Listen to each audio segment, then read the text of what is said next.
Welcome to Sikkim 365 Radio.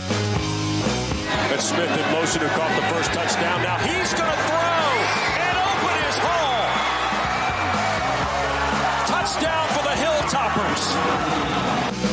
Sikkim 365 Radio is presented by IdealMRI.com. High-quality MRIs for $497 or less. IdealMRI.com. Your health is important, so is your budget. Millers, who's been terrific tonight, finds a wide open man, and that's C.J. Johnson for the 11-yard touchdown catch. Sikkim 365 Radio is also brought to you by Texas Farm Bureau Insurance, protecting Texans since 1952.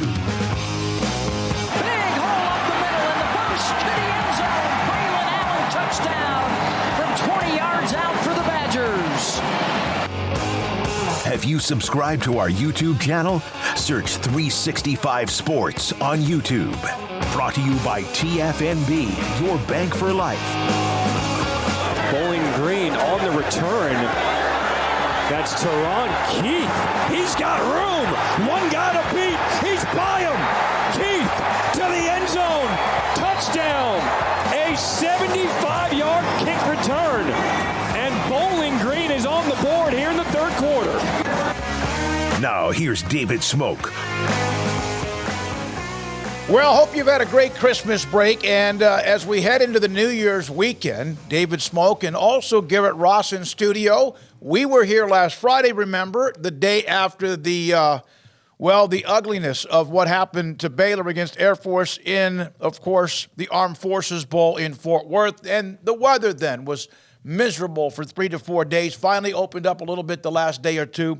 Sunshine, a little bit warmer. I actually had a chance to play golf on Wednesday, and it was nice to get some fresh air. We're here for the next couple of hours. We will hear from Texan safety and former Baylor All-American Jalen Petrie at the end of the show today. We're going to go to at Tempe, Phoenix area, Glendale. We'll be there. Stephen Johnson, who covers TCU for the Fort Worth Star-Telegram, will join us on the week of the Horned Frogs so far. Tim Brando, he'll join us today in the second hour. Tim, on many things college football, and we have a lot of news and notes on that yesterday, including a near miraculous comeback by Kansas that just couldn't quite get the last dagger.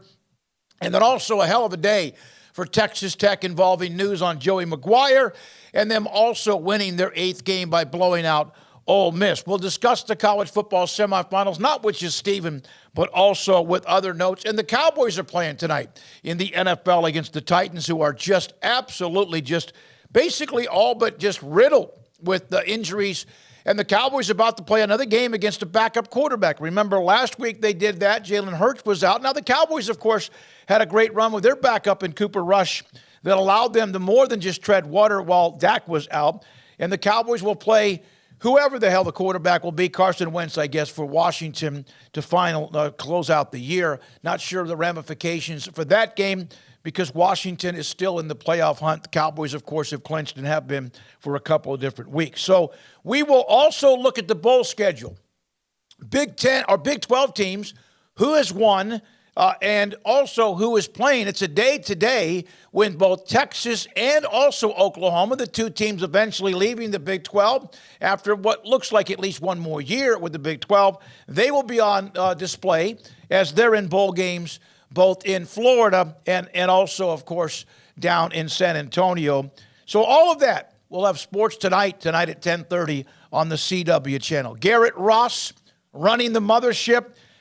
Garrett, anything from the last time you and I spoke, which was on Friday? We were following the Air Force beating up Baylor, but anything since that time?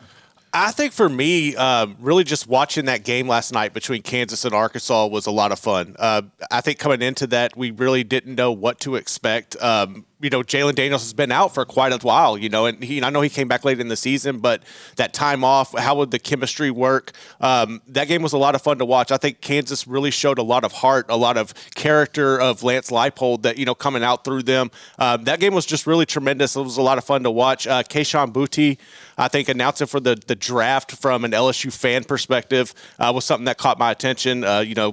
We'll get into that later on.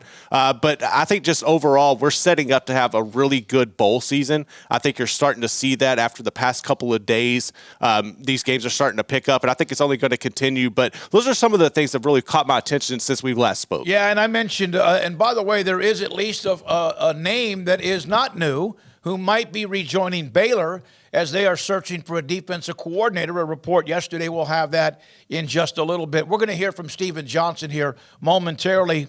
Press conferences are going on today with, of course, the semifinalists with Michigan and TCU. They're playing out in the Glendale area, and we'll kind of get a feel from Stephen Johnson with what has been TCU's week leading up to that game. That Kansas and Arkansas game, we will get back into that. And in fact, a national reporter on Twitter stuck both of his feet in his mouth. He's lucky as hell he didn't get completely wrong on what he said, and a little bit arrogant. And that, of course, will be something we'll get into a little bit later on. Arkansas eventually winning that game in a phenomenal game. KU was down 24 at one point, came back and lost in triple overtime. Stephen Johnson joins us, Fort Worth Star-Telegram. He is right there on the ground, so to speak. TCU and Michigan press conferences coming up here earlier this morning. And, Stephen, your thoughts about how, in your opinion, the business trip, of course, of TCU and how they have handled the week so far. Well, they got here a little bit earlier than I think people probably would have thought. They got here on Saturday on Christmas Eve.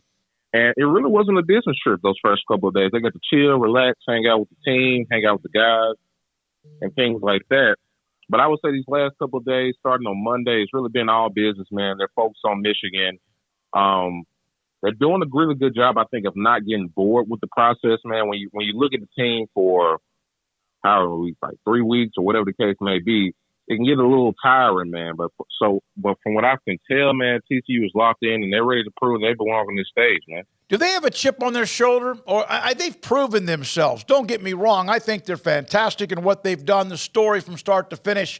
And we've covered it along the way. Stephen, of course, you've been there every day. Is there any kind of a chip, or are they past that? I think there's a chip now just because more and more we see, like, a lot of people don't think they'll be able to really compete in this game, once again, despite what they've accomplished this year. So I would say it's still there, man. We had a guy from Michigan more or less say he didn't even remember what conference TCU played in, man. So some little stuff like that, man, I think keeps the chip on their shoulder. So I think it's still present, man, and I think they still want to come out there. They know they still have something to prove. So, it's a great story, obviously, with TCU. With Sonny Dykes, his first year. Max Duggan, of course, goes to New York City as a finalist for the Heisman Trophy, and his story that he wasn't even going to be the starter for TCU. We have the local ties with Travius Hodges Tomlinson from Midway and Quentin Johnston from Temple. It just seemed like everything, despite the loss to Kansas State, Stephen, has just kind of fallen into place for TCU. Yeah, absolutely, man. This is my first year on the beat, man. There's a magical sense to it. I guess that's the word I want to use, man. The magical comebacks we've seen, the story of Max Duggan going from QB2 to basically second in the Heisman trophy race. All of it. I mean, look, man, you couldn't write a better script if you were trying to write a movie or something like that, man. So it's been great to watch. Great to kind of just follow all of this along, man. And I think TCU, they don't think it's the run is going to come to the end, man. Stephen, you wrote a great story on, of course, Garrett Riley. Everyone thinks about Lincoln and what he's done at Oklahoma and now at USC. From Muleshoe to Fort Worth, how a small Texas town molded TCU coach Garrett Riley. What did you maybe learn about Garrett Riley writing that story that you didn't quite know? Well, really, it was kind of talking to Lincoln. I got a chance to talk to him in New York when Caleb obviously won the Heisman Trophy.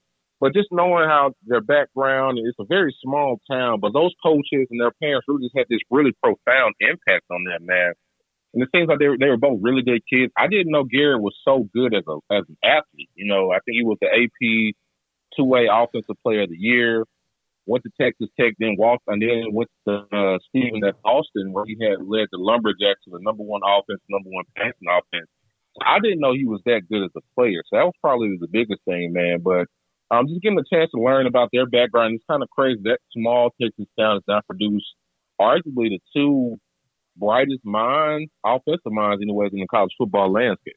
I know you've got to get to the press conference, Stephen. One more thing.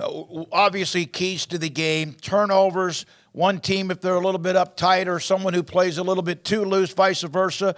But this comes down, TCU's offense has been explosive. We know that. Michigan's known for battering ram, although they're getting a lot of yards and points through the air as well with their quarterback play. But let's discuss the defense of TCU. And I know that at times some people may I think we lost him for a second. We try to get him one more time, Garrett. He might be trying to get into a shuttle to go to that press conference. I'm going to get that one more question to him on just discussing the defensive part of this game. By the way, the story with Garrett Riley, great story by Stephen Johnson. I think it was yesterday in the Fort Worth Star-Telegram, and yes, at Muleshoe, then SFA, and what he did. One, Stephen, if you don't mind, X's and O's as far as the defense. We know both teams can score, and Michigan really has become very explosive this year, running the ball, but also their passing game has been strong.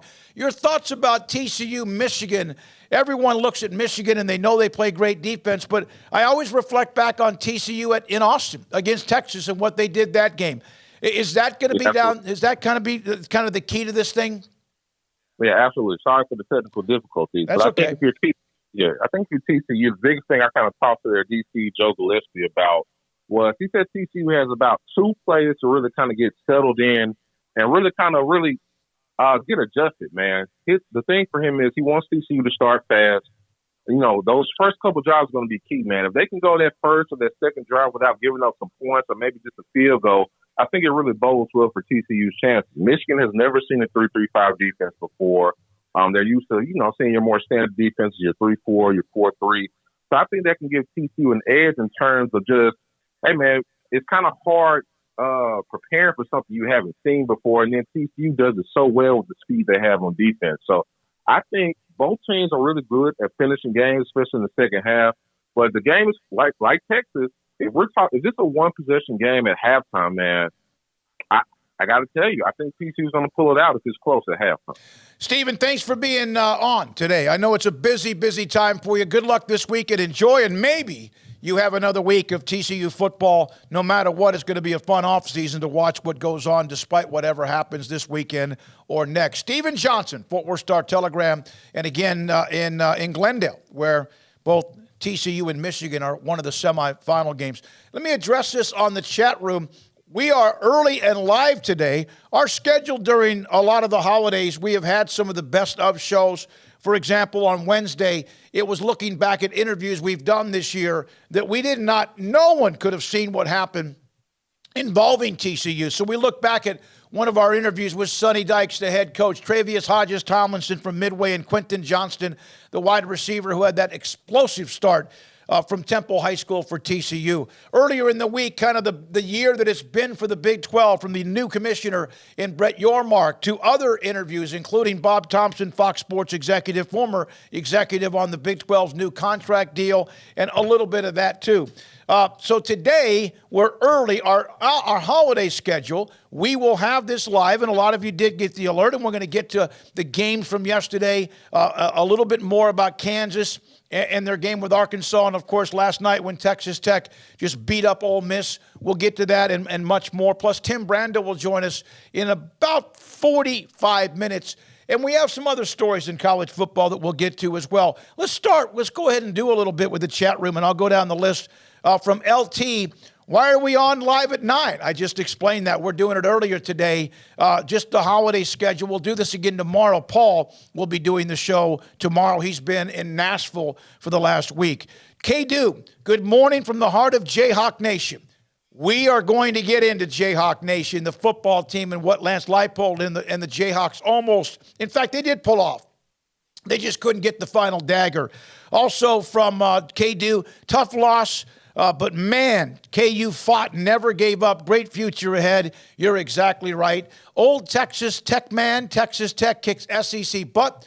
Ole Miss has now lost back-to-back years to the Big 12 in the bowl games. Last year, 21-7, I think it was, to Baylor in the Sugar Bowl. And, of course, 42-25 to Texas Tech last night. Elvin Gully, the referees tried to give Kansas that game. The targeting call on Daniels, to me, man, I understand targeting. I get what they're trying to do. But, golly, I was happy for Kansas. That was a bang. It's just, I thought that KU got one there, and that's fine. They took advantage of it. They still had to go score, and obviously they did. Tony Altimore, great to have Tony, who sends us graphics. We don't get to use a lot of them, but we do love them when we get them. Tony, great to have you this morning. Heartbreaking for poor KU. Old Texas Tech man. Texas Tech helped save the Big 12 in the bowl season. They got the Big 12 win, and they needed one. And now Texas and Oklahoma playing today. And then, of course, Kansas State, TCU playing on Saturday. Yes, Ole Miss, as Tony said, got wrecked. Old Texas Tech man. Yes, wreck 'em Tech. Fight Raiders. Fight Raider power. Texas Tech fans excited, 8-5 this year. And, of course, wins against both Texas, Oklahoma, and also in the SEC's Ole Miss. Let's see. K-Do, for Kansas, this was a great season. The fan base is energized. And while this loss is tough, a lot of optimism going forward, and there should be. Smalls, woo pig. Let's see. Tony Altimore. If Texas Tech ends up the Big 12's only bowl win, your awesomely hysterical Twitter fans will be amazing to read and laugh along with as they torture everybody else for the next year. Tony, you are such a hater.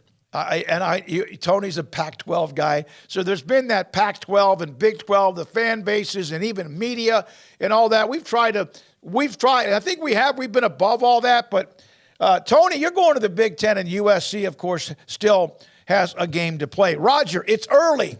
Wake up, Roger. Provo Cougar fan, thank goodness for the bell. Live is best. Thank you, Provo fan. Old Tech man. I see Tech finishing in the top 3 next year.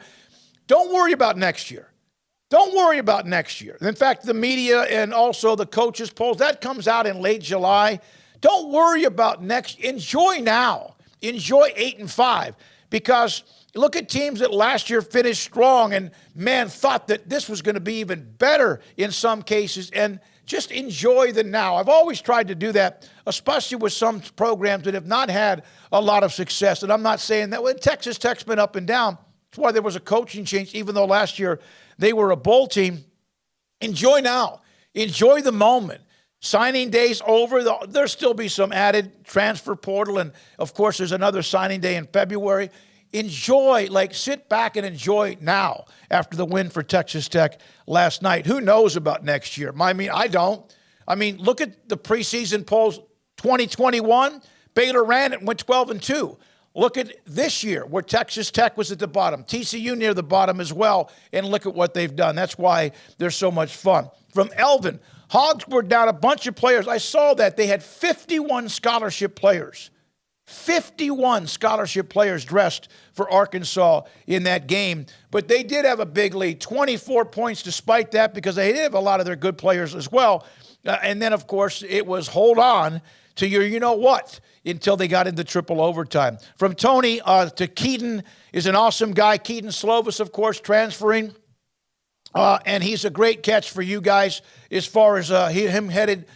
Garrett, he's going to Keaton Slovis going to Brigham Young? Is that right? Yeah, I think so. Provo Cougar fan, Keaton could be the difference between making the bowl or not next year. BYU's had a lot of players, including 2 linemen coming to Baylor. They really have had Oklahoma State, Alabama, Brigham Young, a lot of movement. And I mean, it's just the way it is. Clemson, even some of the Blue Bloods that have had still pretty good years this year. From Elvin, let's see. From Tony, refs can be blamed for a point or two, maybe a touchdown, but the Hogs' total collapse is on them. That's a great point. No matter the call, although the call that would have ended the game, can't shift blame on that mess. Arkansas probably just thought the game was over. They took a little bit of a deep breath, and here comes KU and Jalen Daniels. He was fantastic. Tony, I love our Tech fans. Tony, Tech Twitter is a riot. Debbie Elder, Tech will win 4 next year. It's Tech. Oh, boy, here we go with that. Also, Tony, I'm not putting money against I'm not putting money up against Joey McGuire, and we'll have a note about Tony, of course. From Debbie, true, he seems to love the program, really has something going, just hard to get the athletes there to compete big. I was being a little bit sarcastic. So that's the way to start it. Good morning. Hope you've had a really good day. Hope you've had a great Christmas break. When the game ended Thursday night, when Air Force beat Baylor and beat them badly 30-15. It wasn't even that close. Garrett and I were here on Friday, and I thought we looked back at the show, looked back at the season and also that game. And man, for those of you who are with us on Friday, we loved it. Appreciate you being there. Then it was the Christmas weekend. And then, as I said, we've had some best of and some other particular things we've been running the last 2 or 3 days, last 3 days, Monday, Tuesday, Wednesday. We're live right now. We will also have this again in the afternoon, and then Paul tomorrow morning live 9 to 11, and then on Monday we are live and full throttle again, back to normal from 3 until 7 Central Time, 3 until 6 Central Time for that. So all of that going on. When we come back, let's look at the games, the scores, the schedule of the Big 12 to date. There haven't been a lot of games. Baylor was beaten up. Kansas came back but didn't finish. And then also, as I mentioned, Texas Tech last night with what they did. How are a couple of the teams that are coming into the Big 12? How did UCF do yesterday? What games do we have left in the Big 12? There are 4 games left involving right now the current Big 12 teams. We're going to have fun with it. We're going to have a great time today. Tim Brandel, you know he'll go unplugged at 10 with us. Garrett Ross in the studio today. And this is 365 Sports. Let Camille Johnson Realtors guide you seamlessly through the process of buying your dream home or selling your current one. Commercial, farm and ranch, or residential, Camille Johnson Realtors can smoothly and successfully lead you through any transaction. With a team of 28 experienced agents who are excited about serving you, Camille Johnson Realtors services the entire greater Waco area. If you're in the market to buy or sell, contact Camille Johnson Realtors, 104 Midway Center in Woodway, or find them online at www.camillejohnson.com. Camille Johnson Realtors, elegant, charming, warm. Welcome home. At Ideal MRI, we feel blessed to be a part of the Waco community. We're a small family business right here in Central Texas, and our goal is to bring down the cost of healthcare while maintaining high quality. At times like this, the cost of healthcare has never been more important, and unfortunately, significant illnesses and injuries still occur. That's why Ideal MRI is open and here to serve you through the difficult time. We offer premium MRIs just like a hospital with state-of-the-art technology and specialists, but you'll pay less. Sometimes thousands of dollars less, whether you're using insurance or not. At Ideal MRI, we accept most insurance and there are no hidden costs. Even offering financing if that's needed, everything included in the price, and you'll not get something as a surprise in the mail later on. If you need an MRI, ask your doctor about Ideal MRI. They'll know. You can schedule an appointment safely from home online in minutes at idealmri.com or give us a call, 833-IDEAL-MRI, idealmri.com. Howdy, Chet Garner here, professional guide, searching for bears in the wild. But not just any bears, oh no, a particular kind. With hundreds of thousands roaming freely in the wild, yet still hard to spot unless you know the signs. There they are, Baylor bears. If you're a bear enthusiast or even a bear yourself, join me and let's find some bears in the wild. Join the expedition at baylor.edu/alumni. Waco Custom Marketplace is your home for holiday favorites for parties or time with the family with various specials available while supplies last in store or ordering by phone.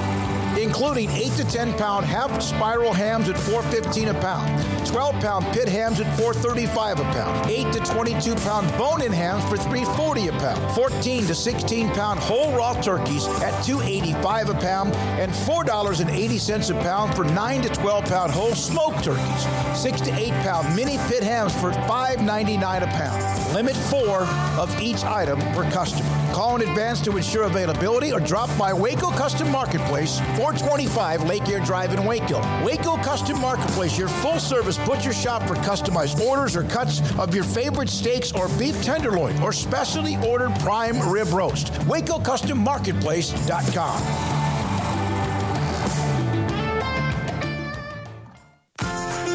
Automatic Chef Canteen is a full-service micro-market vending and office coffee provider with state-of-the-art vending equipment, a wide variety of products, and offering custom-fitted micro-market vending office coffee solutions for your employee break room. You want a full break room solution and a workplace oasis? Well, Automatic Chef Canteen, locally owned and operated for over 50 years in Central Texas, also includes in-house mechanics on call 24/7 for fast, reliable service and maintenance. Automatic Chef Canteen, 6900 Imperial Drive in Waco, or online at automaticchefcanteen.com.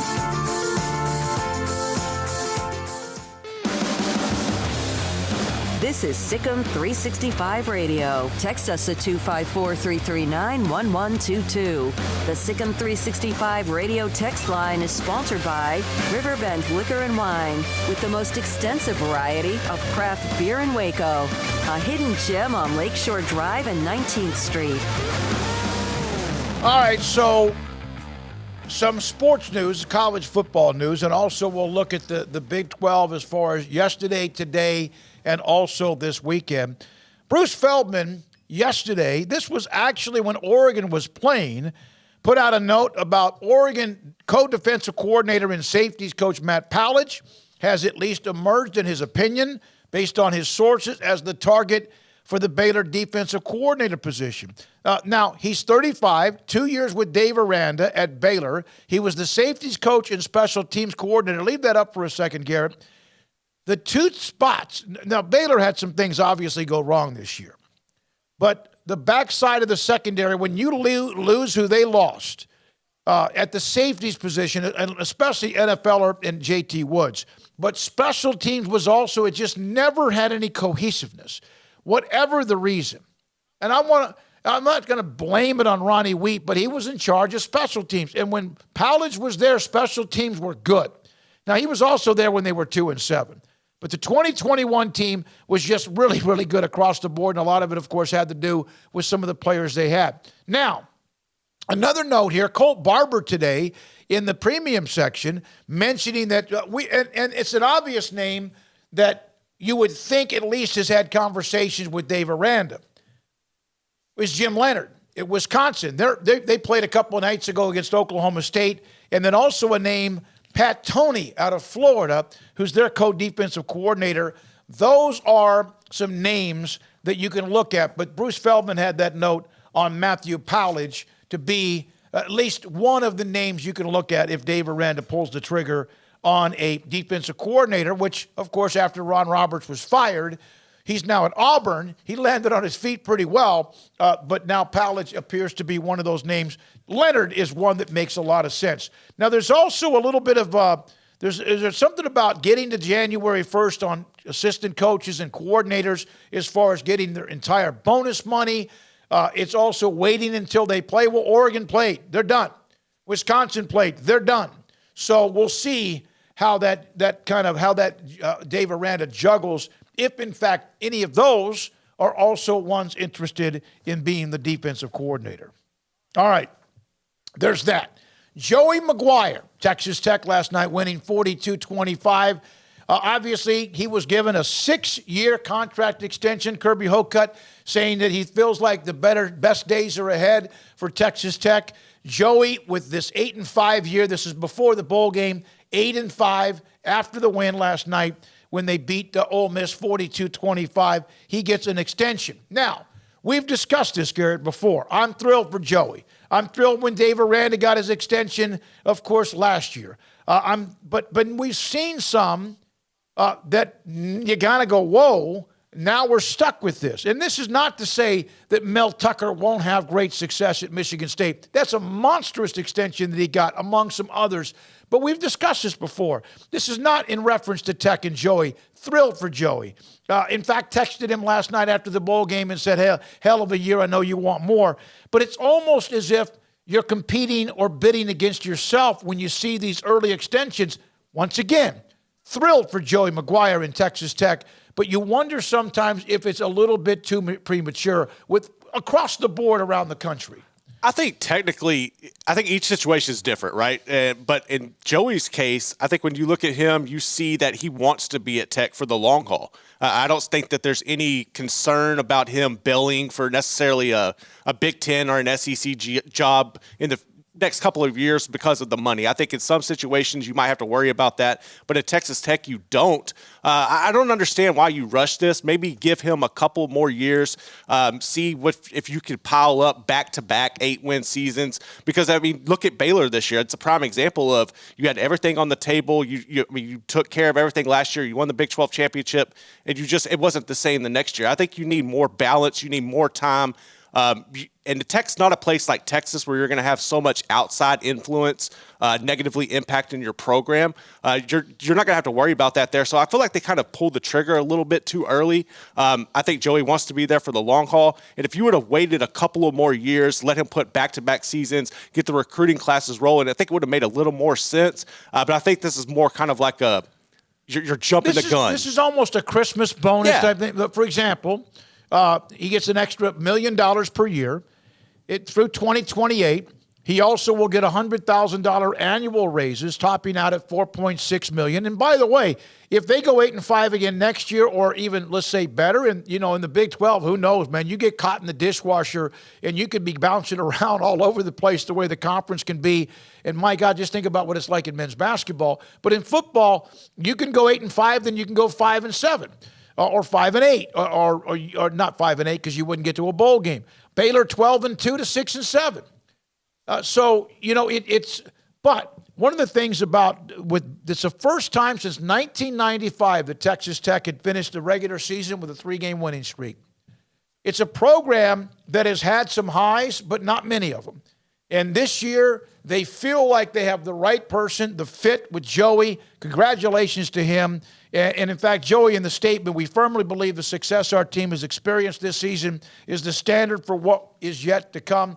And then, of course, they put the exclamation mark on it by beating Ole Miss 42-25. They were the better team last night. Ole Miss, a team that runs the ball, really couldn't run the ball. Texas, I think, was forced four turnovers. And they were just everywhere. And Tyler Shuck, my God, what can you say about him? He announced that he's coming back in the post-game press conference. 14 seniors opting in, nearly all starters or top reserves on a team that finishes 8-5. That's from Don Williams in the Avalanche Journal. He wasn't the only one that had that, but that was his tweet. Tyler Shuck last night was unbelievable, and he was also under the weather. And he's coming back for another year. He had over 100 yards rushing. His ability to run, be a dual threat last night was critical on many of the fourth down calls and also near the goal line. He threw for 242 yards? He was the player of the game. And there were others. And Texas Tech's defense, again, forced 4 turnovers. But he was in and out of the lineup. You remember we saw Baron Morton, Donovan Smith, who's transferred. Morton, a young, good-looking kid, but, I mean, as far as what he has in the future, but you wonder what would have been Texas Tech so much with Tyler Shuck had been there healthy throughout the year. I mean, I think they definitely would have got a couple of more wins. Like last night. Couple of more wins, then you're talking 10-3. I know. And I mean, that's really good. I think when you look at him play last night, he owned it. You could tell that he was the true leader out there. And while Morton came in, and Morton's got a lot of potential, he didn't have that leadership, I'm going to own this team the way Shuck did. I think that Shuck was not scared to put his body on the line. He kind of looked a lot like Max Duggan, just running around there, taking the hits, making all the right calls, right decisions.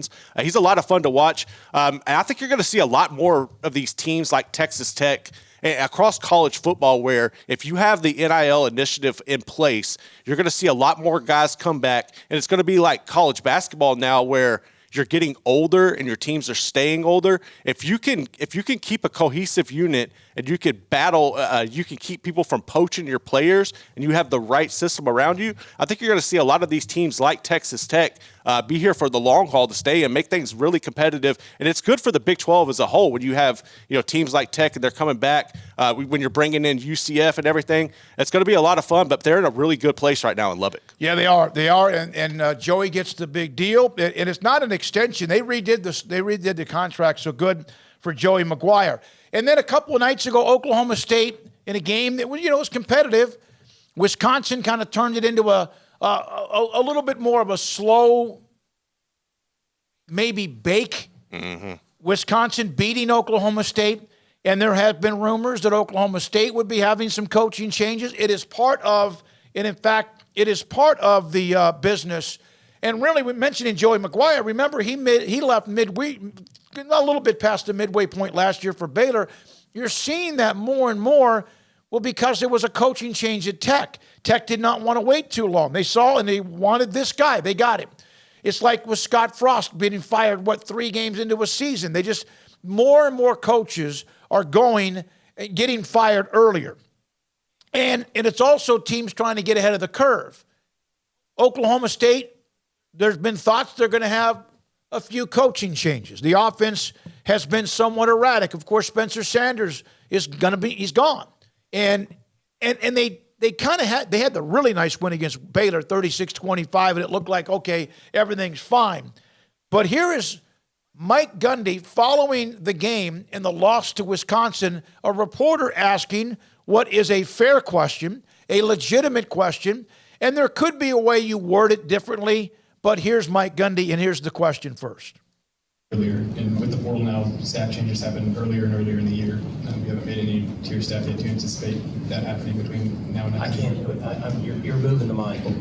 So the staff changes are starting to happen earlier and earlier now with the portal being a thing. Do you anticipate making any changes to your staff between now and next season? Do you think I would have to tell you if I was making staff changes? No, but I have. Well, then why would you ask? Because I have to. It's my job. Okay, well, I might have to cut you out. I mean, don't be an ass. Really? I mean, those people's lives, man. It's people's families, right? Okay, don't mess with people's families. Let's do this the right way. You with me on this? It's not fair to people's families, man. Right, that will conclude our press conference. I'm not mad about the game. I just don't like ignorance.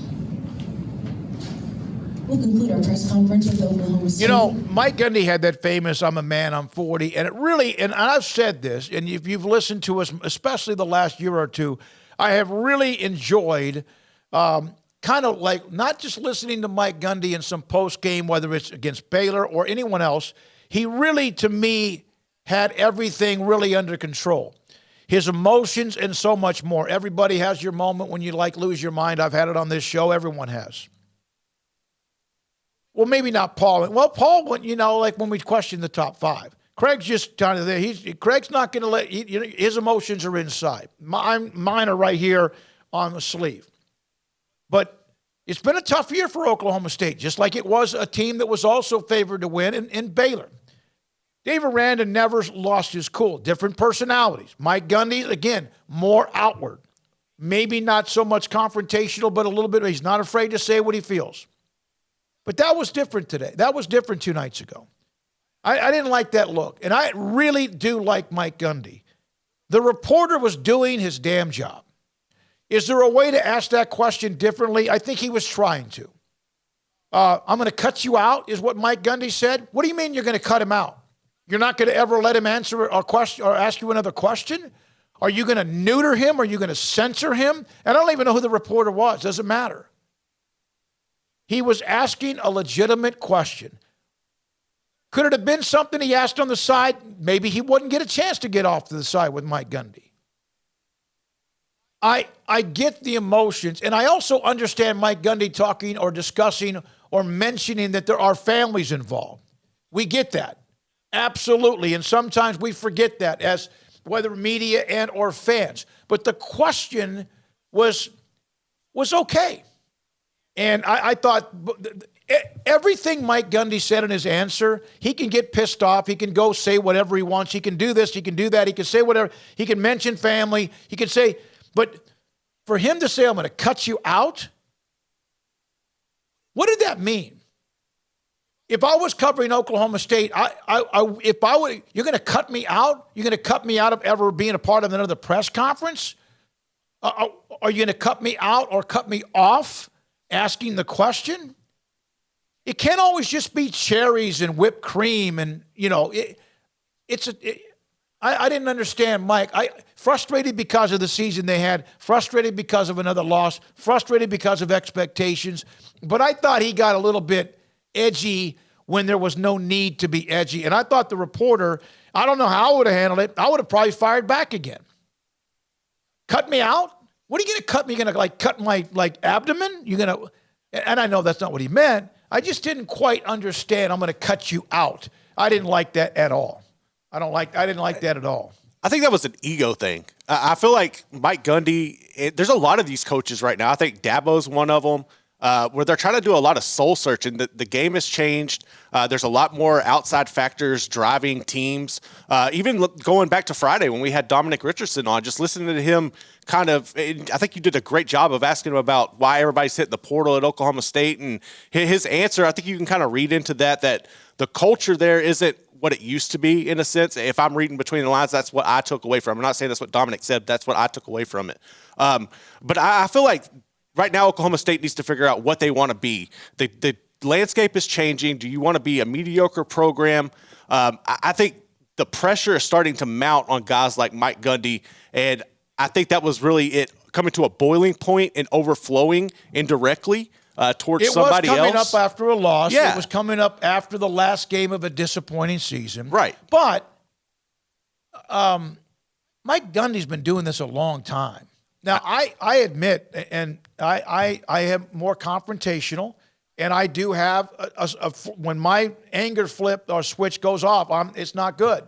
And I don't like it. There's just, people are built differently, And, but a boiling point was the season itself. Right. I get that. But the guy asked a question that was a legitimate question. All Mike Gundy had to say was, we're not going to talk about any personnel changes right now. Or he could have even said, listen, we just lost a game. I don't think this is the right time to discuss that. Even though he might make a staff decision by Sunday. I don't know. So I don't know. I wasn't real. I thought that the reaction to that. And then if you're an Oklahoma State fan, I don't know. Do you like him being fiery over that question? Or are you like, hell no, he needs to have staff changes and needs to discuss them? What was he going to say, though? He wasn't going to say, yeah, we're going to fire the offensive coordinator. They lost, of course, their defensive coordinator to Ohio State the year before or last offseason. You're not going to get into that. But I don't understand his reaction. And then as somebody who also can be over the top with my reactions, I'm not going to, that's him. Like from Bobby B, I love Gundy. From Wet Blanket, cut you out? Okay, Mike, calm down. Yeah, the cut you out part, I think, is what I really had an issue with. I'm not trying to be overly sensitive to that. I'm not trying to think he was going to threaten violence. That's no. I just thought that cut you out. From Tony, I have serious issues with Gundy's threat because he's a public employee who owes accountability to the public. President Shrum needs to be clear that Oklahoma State remains accountable to taxpayers. My hope is that he's just being grumpy and flippant, which is debatably understandable at the time, but threatening to deny legitimate media needs, answers clarified from his bosses. I get that part. So cut you out. Was he cutting you out from future access? Or he's never going to answer another question from that reporter? Or, maybe he just said the wrong thing. He maybe cut you off. And he said, I'm going to give, I don't know. Cut me off? And here's a good one from Roger. The reporter should have said, cut me off. No, he said, cut me out. What about the family the reporter has, right? I mean, that's everyone can go. And Wet Blanket, as an Oklahoma State fan, said he should have said no comment or something like that. From SC Scout Guy, this is an interesting note. Smokey, On South Carolina Sports Radio this morning, they're saying the SEC has approached South Carolina about playing a home-and-home with Baylor as part of a deal for the Oklahoma-Texas leaving early. Now, I can't imagine that's like one of 45 things, not to mention like money, writing a check, big, huge deposit, direct deposit. But there could be a few of those things that are going on behind the scenes that are part of eventually Texas and Oklahoma, which I think now all but officially they're going to play the 2023 season. They're both playing today. They're going to play the 2023 season within the Big 12, and then they're going to be gone. And now it's just a part of what are some of the details. How do you scratch the Big 12's itch? How do you scratch Fox's itch, remember? Because they are a part of this too. How does ESPN scratch an itch of maybe the teams left remaining in the Big 12? And then again, how does Texas and Oklahoma, how do they go and move on? And are there a couple of things that they might have to agree to? By the way, yes, both will still be writing a very large check. All right, hook 'em horns, Paxton, where you been? They play Washington tonight. Let's take a break here, Garrett, and come back with the Big 12. Okay. The games today, the games Saturday. There are 4 games left in the Big 12. Texas and Oklahoma playing separate games today.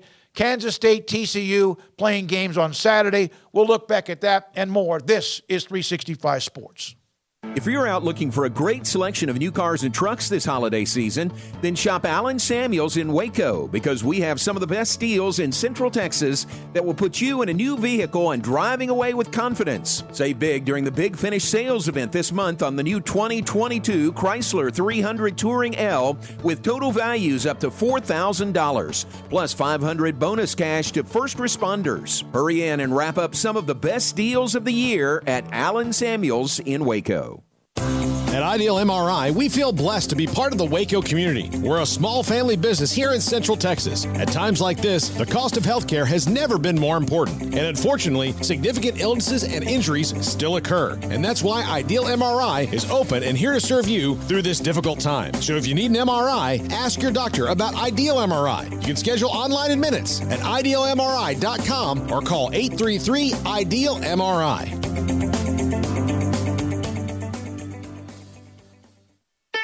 Don Humidor, your home with a 48-foot walk-in humidor with the elite cigar brands from around the world, including the #1 cigar of the year, Aging Room Cuatro Nicaragua. Plus, they have the great brands like Macanudo and Artur Fuente, Rocky Patel, Aston, and so much more. CBD, great for sore muscles, aches and pains, sleep, Vita Dreams, and anxiety, mild depression, general health and wellness. Their staff very knowledgeable on the subject. If anyone is curious about CBD, ask Carol and Ashley. Don Humidor in the Townwood Shopping Center off Valley Mills in Waco.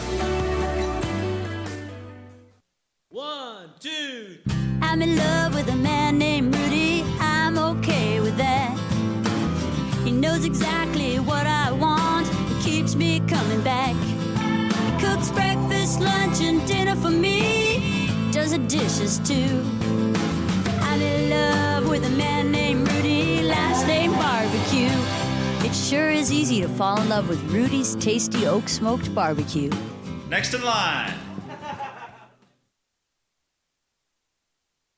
With so many companies and policies out there, it gets so confusing shopping for insurance, and I never know if I'm getting the policy that's right for me. Luckily, I met the team at the Niche Group Insurance Agency. With the Niche Group, you can go to one company and get access to coverage options from many insurance carriers, and you get to speak to a real person about your specific coverage needs. With the Niche Group, I know I'm getting the right coverage at the right price. If you need insurance, talk to the experts at the Niche Group at 1-800-258-8302.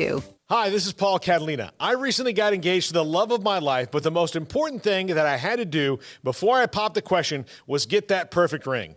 And I know nothing about rings. So I went to the wedding ring store, Boozer's Jewelers on Valley Mills Drive. I knew I needed a custom design, and that's exactly what they do. 9 out of 10 of their engagement rings are designed in-house. The entire process took less than a month, and they were great every step of the way. Great options on financing, excellent selection, and talented designers. My fiance and and I get nonstop compliments on the ring. I only deserve credit for doing the smartest thing I could, walking into Boozers and letting them work their magic. Your one-of-a-kind fiance deserves a one-of-a-kind ring, and that's what you get at Boozers. Boozers Jewelers, the wedding ring store on Valley Mills Drive.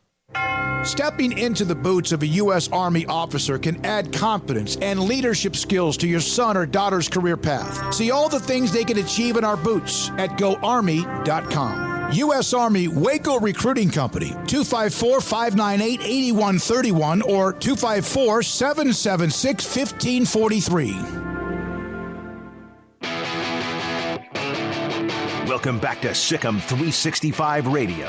Want more updates during the day? Follow 365 Sports YT on Twitter. Tim Brando will join us in about 15 minutes on many things, the college football semifinals. We'll even look back at the Kansas-Arkansas game, Texas Tech and Joey McGuire and 8 wins, and, of course, the new contract. Wet blanket on the chat room. Pleasant surprise to see you on this morning. Yeah, it is. I mentioned this, and I don't mind saying it a couple of different times during the show today. Same schedule tomorrow, 9 to 11 live. Paul will be doing it. Is that instead of just doing best of throughout the week, felt like it had to be some sort of live content for you. Back normal on Monday from 3 to 6. We'll know who's playing for the national title and much, much more. So we hope you enjoy this early morning stream. Let me see here. From Bobby B. Capital idea, Smokey. Thank you, sir. Paul, Jack, Jacob, Emery, Levi, Craig, Garrett, Paul, all of we just it worked out. Roger the Dodger, Ole Miss's Jackson Dart, very, very sore this morning. Oh, yeah, he got beat up. Texas Tech owns the SEC. D-Wayne, they are 1-0 plus winning against Texas and Oklahoma, who will be a part of the Big 12 in 2024. All right. Derwake. Wreckham D-Wayne, Texas Tech should be a dark horse Big 12 contender next season. It's like we said, this year you had teams like Tech and TCU who way above what most people thought, and not many people argued with the media. Maybe you could argue who's 1, who's 3, who's 5, who's 9, but they both were great stories this year, and teams that were supposed to compete again, Oklahoma State, Baylor, not so much, as they fell into a pretty bad little spiral towards the end of the year. Now, let's look at what happened. Here are games from yesterday. Texas Tech beating Ole Miss 42-25. Again, Tyler Shuck was fantastic. And he's announced he's coming back for another year. That's huge. The Liberty Bowl, 55-53 Kansas in triple overtime. Now, Arkansas led that game at one point by 24 points. I don't remember exactly how much time was left, but they were up by, I think, 15.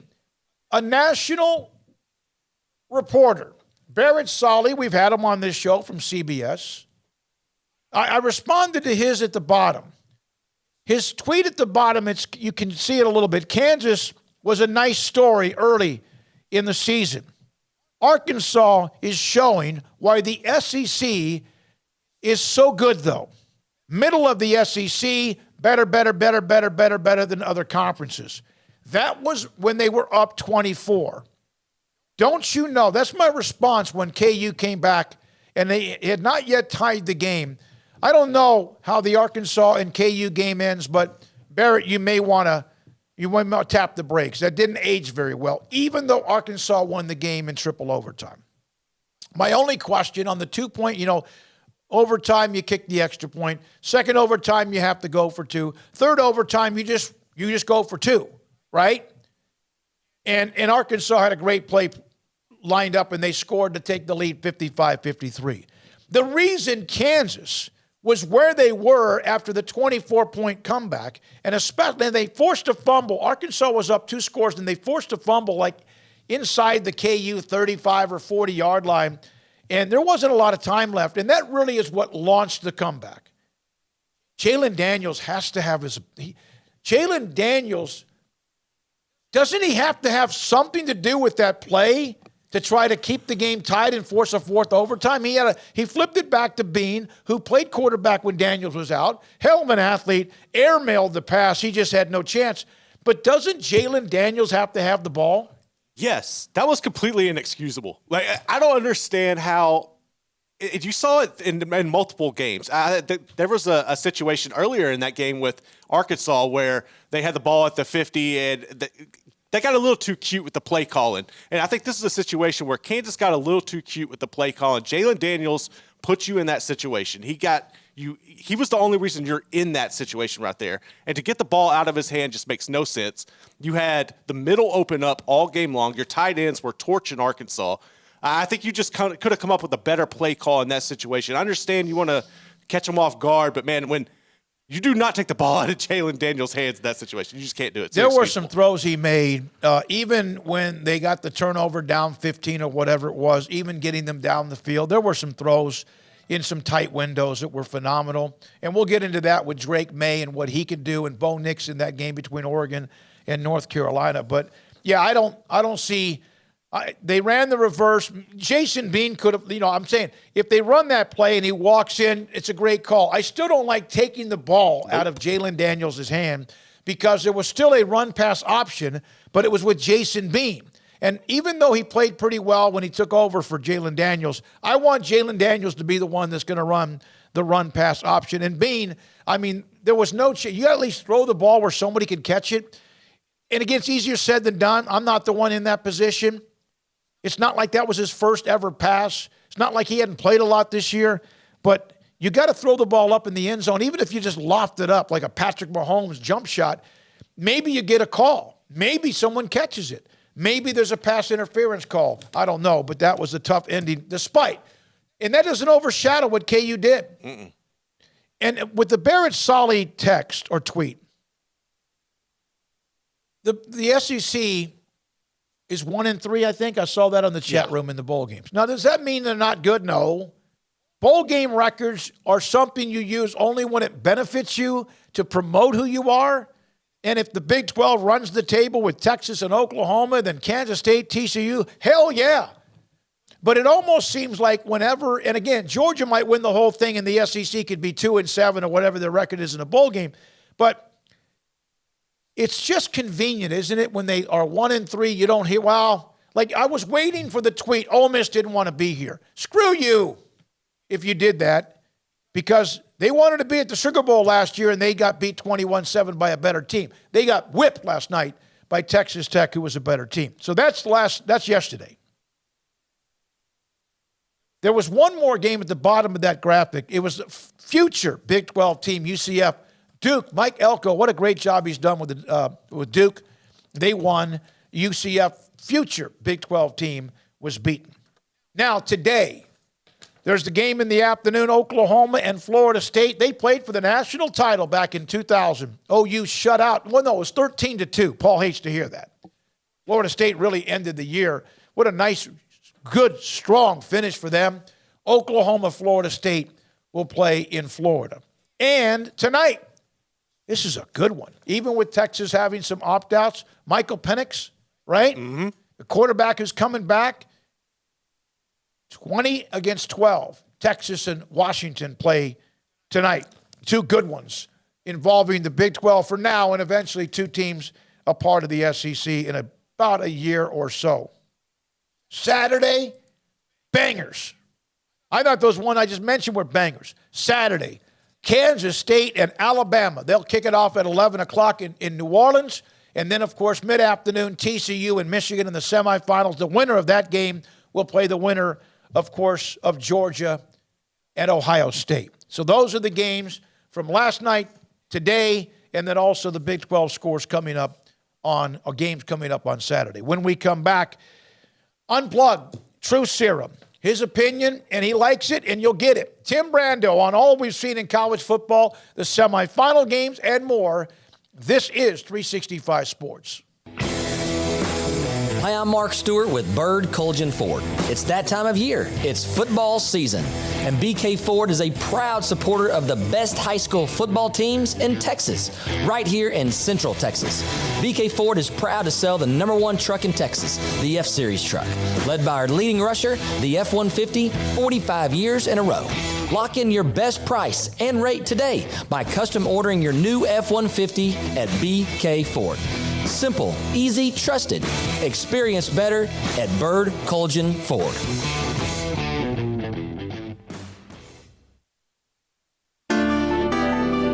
It takes time to reach goals. It's a truth that applies to more than sports. It goes for your financial goals as well. You work hard for your money, and you deserve an investment strategy that lines up with your game plan. And Chuck Verno, your Edward Jones financial advisor, can help. If financial investments aren't putting forth the effort you desire, stop by today for a financial review. Chuck Verno, 720 North 64th Street in Waco, 254-732-1161. Edward Jones, member SIPC. Hey, this is Bryce Petty, former starting quarterback and two-time Big 12 champion, and I know firsthand the importance of being in top shape both on and off the field. So listen up, men. If you're feeling beat down day in and day out and looking for that high-performance edge that separates the men from the boys, then look no further than the Petty Clinic Low T in Waco. Petty Clinic is a comprehensive men's healthcare clinic with an atmosphere catering to men. Board-certified Dr. Kent Petty has a special interest in offering the highest quality medical care to men of all ages. Some of the services offered include screening and treatment for low testosterone or thyroid, infertility, high blood pressure, diabetes, high cholesterol, sleep apnea, while offering comprehensive wellness exams and complete men's health lab panels. High performance men, remember, it's not just a Petty thing. This is Bryce Petty, encouraging you to reach out and Google search Petty Clinic Low T or go to pettycliniclowt.com and get your complimentary lab screening today. Do you or your kids get nervous about going to the dentist? Stonewood Dental, Dr. Steve Childress, he can help. I've spent a career taking care of patients who as children had bad experiences, and now they're adults that hate going to the dentist. If I get a kid at 3 years old and they come every 6 months and it's a happy experience, it's normal for them. Now they have an accident at 6 or 7 or 8 at school. Now they have a broken tooth or a trauma, and they have to come here. They're used to lights, they're used to water in their mouth, they're used to experience, they already trust us. It's amazing what we can do with that kid without it being a negative thing.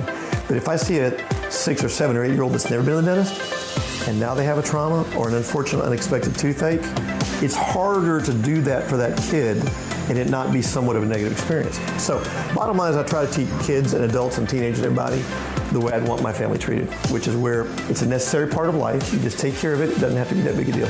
Learn more, stonewood-dental.com. It was broad daylight. I stepped into a gas station for 5 minutes to grab a snack, and just like that, my car was broken into. They made out like a bandit. My laptop, my phone, everything. I called my agent to see what could be done, and he restored my faith in humanity.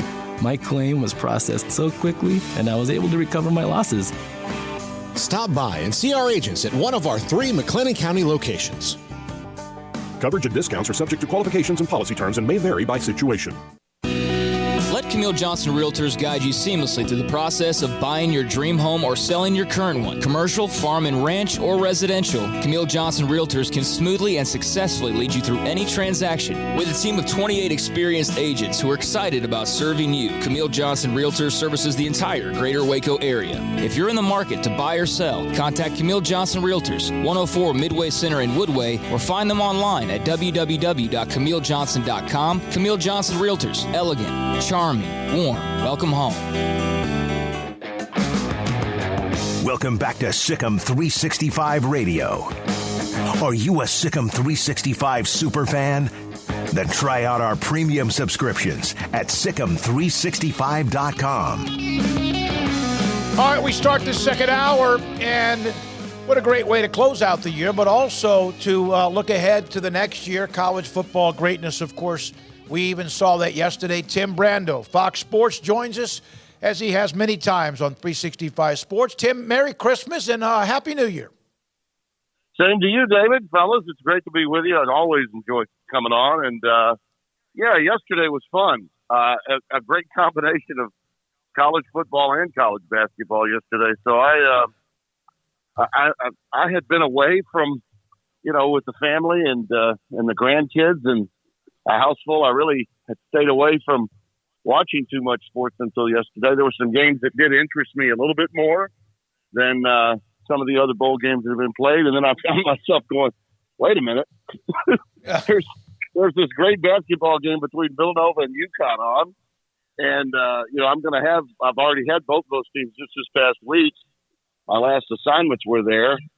And I've got some big games coming up there again soon. And then I noticed Arkansas and LSU were going to the wire in hoops. and it was like, wow, this is some fun stuff. So it was a great day. Yeah, it was almost like, okay, kind of get a slumber away from sports for a little bit, then bam, like here we go. Yeah. Like sound like Emerald or something like that when he's throwing some kind of seasoning. So let's start with, I know we'll get into Tech and Joey McGuire and all that, but how about Kansas and Lance Leipold and what they almost pulled off? I hate that Jalen Daniels did not have the ball in his hands on the last play, so to speak. But, I mean, what an incredible comeback, but what a great game that was. Yeah, let me tell you, Andy Kotelnicki is a tremendous offensive coordinator. I thought he should have been a finalist for the Broyles Award. But, yeah, I'm with you there. I think I would have lined up Dean in Daniels' place, put Daniels out where Dean was, and then flip the reverse to him and let him have the option to run or pass on the last play. That would be my only critique of what he did at the end for that 2-point play. Might not have made a difference because Arkansas was the bigger, stronger, faster team, and ultimately I think they might have they were scoring more easily, than Kansas was. But yeah, I really thought KU had a really good chance to win that game, in large measure just because of the culture that they've created. And I know, look, I know they lost 6 of their last 7 games, but my goodness, it's not, to me, I think maybe the lesson we take from the Kansas season is that, you can capture some lightning in a bottle, but you don't have a chance to see it through unless you have a winning culture. And they've established that. In incredible fashion, they've established that. And I think you'll see some recruiting success. Those linemen that were outweighed by a ton by the Arkansas linemen, they're going to get bigger, stronger, and faster over time. And they're just a fun team to watch. They were all year. And I think even though the season didn't end the way that they wanted it to, you get the feeling, and this is only going to happen in college football. This is only going to happen in college sports. There's more to life than winning, okay? And I think in college, even with NIL and transfer portal, life lessons are part of the game, okay? And I think that those life lessons have been learned at Kansas about how you can create a winning culture. And that made that game. That was the most enjoyable. Would you agree that's the best college football bowl game we've seen to this point? Yeah, because, and you know this, Tim. Sometimes bowl games can be a stinker, and there were, obviously there have been some games that have been competitive, but that to me, it made me, and I'm going old school here. It kind of made me feel like it was back in the days when bowl games mattered, and they they still do. Yeah. Don't tell Tech it doesn't matter or whoever else going up. But it kind of brought back some fun when it comes to a bowl game season. Yeah, yeah. Well, and the KU family, the fans were just, they had inundated the city of Memphis.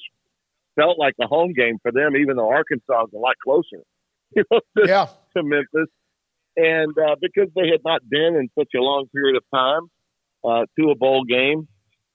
And I guarantee you they're going back still feeling good. Those fans are going back to Lawrence still feeling good about where their program is, even though they lost the game. I really get a kick out of social media and how it responds sometimes when you praise a team that loses. Yeah, yeah. Because people just today's, especially that 18 to 34 male demographic, man, they don't understand it. They don't get history. They don't get context. All they see is, well, they lost 6 out of the last 7 games. Here's his overall record after 2 seasons. I'm like, and this is from a young reporter. Okay, this is whose avatar has headphones around him. I'm like, man, you just don't get it.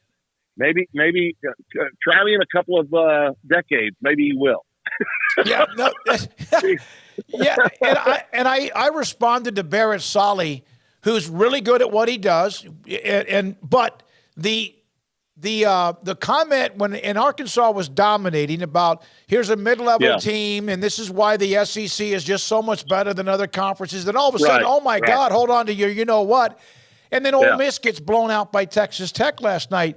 It's like it doesn't mean that because now the SEC's 1-3, and we know that when they lose it, well, they really didn't care.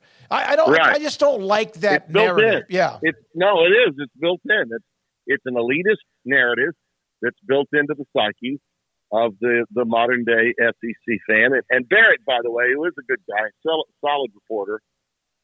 He's a friend of mine. He's also one of these guys that doesn't want he wants it to stay at a 14 playoff. He likes because he loves the SEC's dominance that comes from a 14 playoff.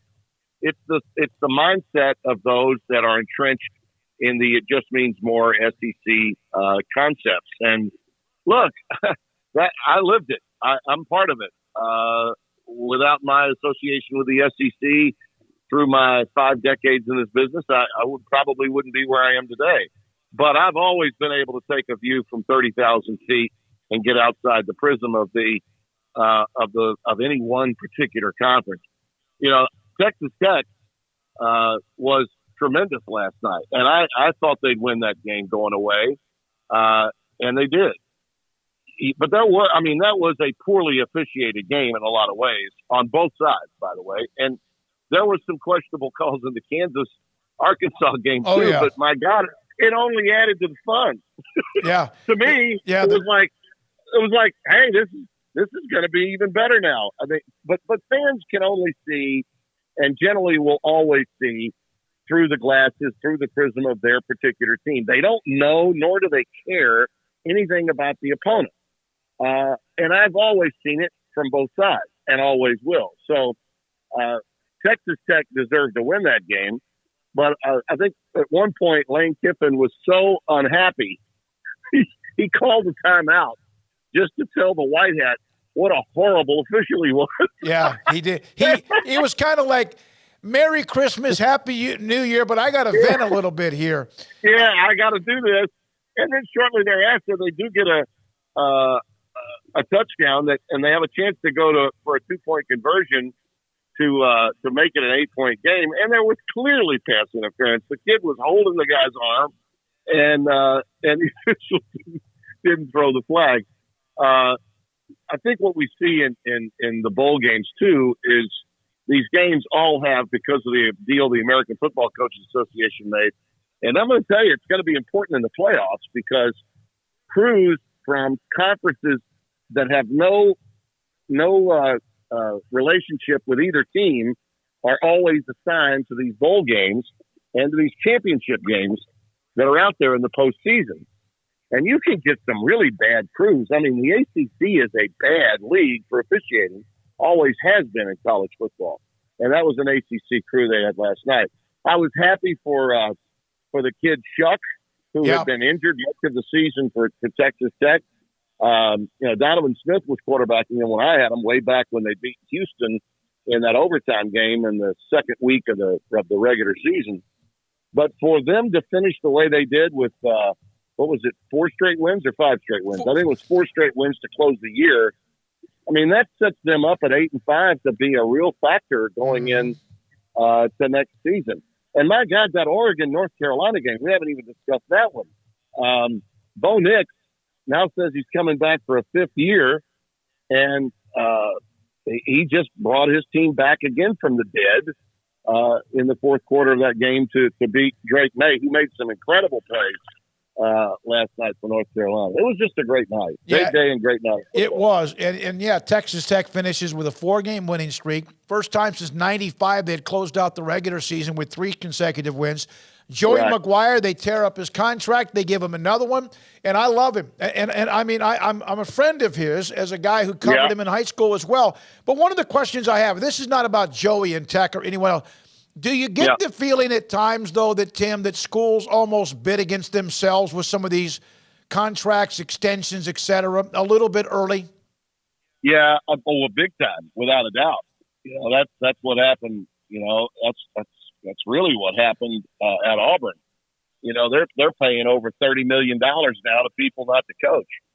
Well, and it might have been one of the reasons why they went with Hugh Freeze over Lane Kiffin, because they needed to save a little money for even their NIL bank was probably being impacted somewhat. Yep. By the dead money that they're paying to Gus Malzahn, and now to Brian Harsin, not the coach. By hiring Hugh Freeze away from Liberty, Hugh got a $3 million raise, but Auburn saved $3.5 million because Lane wanted $10 million to leave Ole Miss. So that's athletic directors are really good at spending other people's money. Okay? Yeah, they are. And I think that they've found them, especially in the cases where, they may not be directly involved in the negotiations. A lot of times in college athletics, the presidents are more involved now than the ADs. But they hire these search firms to go with it. But when it's time to make a decision to tear up the contract and start a new one, the athletic directors are usually the ones that punch that ticket. And there have been, what is it now? I think they're approaching 6 in college football since the college football playoff era began. Okay, since 2014, we are now approaching $600 million in dead money. Yeah. Being spent on coaches not to coach. Yeah, it's almost like an NFL team that tries to build through free agency rather than the draft or a combination. And then you look at like 9 guys who are no longer playing for them, and they have the dead money that goes against the cap. Tim, the college football semifinals, obviously, TCU, Michigan, and then Georgia and Ohio State. Your thoughts? Let's start with Michigan, TCU. TCU's been one of the great stories, if not the best story in college football this year. Your thoughts about that matchup? Well, again, I believe that unless you're a fan of TCU, unless you live in and around Fort Worth, the narrative here is they're not going to beat Michigan. They're just not big enough. They're not strong enough. They've not been on this. And the one in the narrative I will agree with is they've not been on this stage. Okay. And sometimes when you get on the college playoff stage, it's different. It's different from the moment you get there. When these press conferences start earlier in the week, and it's built a little bit like the Super Bowl, where players, coordinators, as well as head coaches are all brought out to the media, and they're all grilled pretty good. You feel it. You don't get that at bowl games necessarily. You're going to, Shriners Hospital, and you're going to parades. If you're in San Diego, you might be going to SeaWorld to see Shamu. That stuff doesn't happen at the playoff. It's business.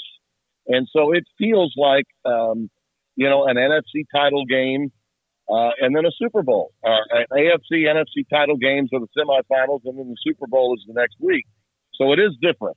But I think TCU, from a X's and O's standpoint, has an incredible chance to beat Michigan. This is exactly the team I think TCU would prefer to play, because Michigan has not seen a team that plays the way TCU does. And from a receiver standpoint, whether it's Darius Davis with his speed,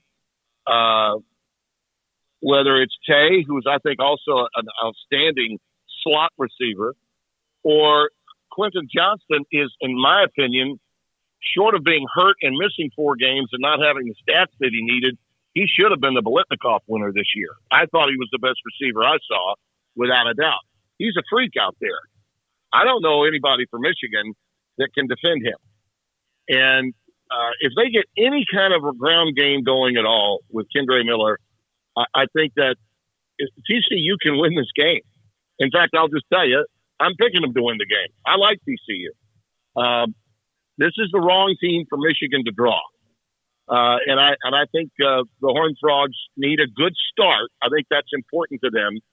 But we know one thing about them. If they don't get a good start, no team is better at coming back than TCU.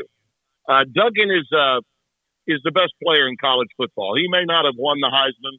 I think he might have won it if they'd gotten that last yard in the Big 12 title game. If they had finished undefeated, it might have tilted the voting just a little bit. I think that the Heisman is what it is, and I think it has become a popularity contest among quarterbacks only and brand name teams playing in impactful games. leading up to, but not including the most important games they play, determine who wins the Heisman Trophy. Duggan, in my mind, was the best player in college football, and I think this is a game they'll win. I really do. I like an upset in that football game, and I like an upset in the Ohio State-Georgia game too. I see Georgia as a team that has not seen anyone like Ohio State. The Buckeyes have had 28 days now to get healthier, and they have gotten healthy. And that's been their problem all year. You know, I saw the Buckeyes this season as well, Spencer and I did, and they were without Travion Williams and without Mayan Williams. And now these guys are – Mayan Williams is back. He's healthy, and he is a load at running the football. So I think the combination of having a good ground game to go along with those outstanding receivers, and C.J. Stroud's got, I think, a chip on his shoulder coming into the game after what happened against Michigan. After what J.J. McCarthy did in that game and what Stroud didn't do, I thought that was the key. And the other big key in the game for Ohio State, fans in the media, especially in Columbus, are all over Jim Knowles because of what happened in that game with Michigan. Well, you guys know because you saw him at Oklahoma State all those years. He is one hell of a defensive coordinator. He won the Broyles for a reason. There were 5 plays in that game where he had his guys for run fits lined up where they needed to be. They simply got blown off the ball. Michigan outplayed them up front. They were physically handled. And I think that they were stunned by that. I think that Ohio State defensively, especially after the criticism they've taken, they're going to be playing at the highest level they've ever played. And I think Knowles will be vindicated here. Georgia's, if you just make sure you take care of the tight ends, just make sure you guard the tight end, you can beat Georgia. And I think that they're more vulnerable than people think in this game. Even though the game is being played in Atlanta, that is a huge advantage because of the crowd noise. But I think Ohio State will be well represented. And I think just in a game of matchups, Ohio State is the worst possible matchup for Georgia. TCU is the worst possible matchup for Michigan. You know, I don't know if anyone since the first year of the college football playoff, Tim Brando, Fox Sports, has ever taken advantage of gimmies or mulligans as Ohio State. Do you? No. Go back to 2014. Yep. Absolutely. Yeah. No doubt. I mean, I know it hurt a lot of people's feelings in Fort Worth and at Baylor when they were summarily dropped at the end of the year and Ohio State moved all the way into the 4th position from the 7th position or 6th position in the week before standings of the CFP.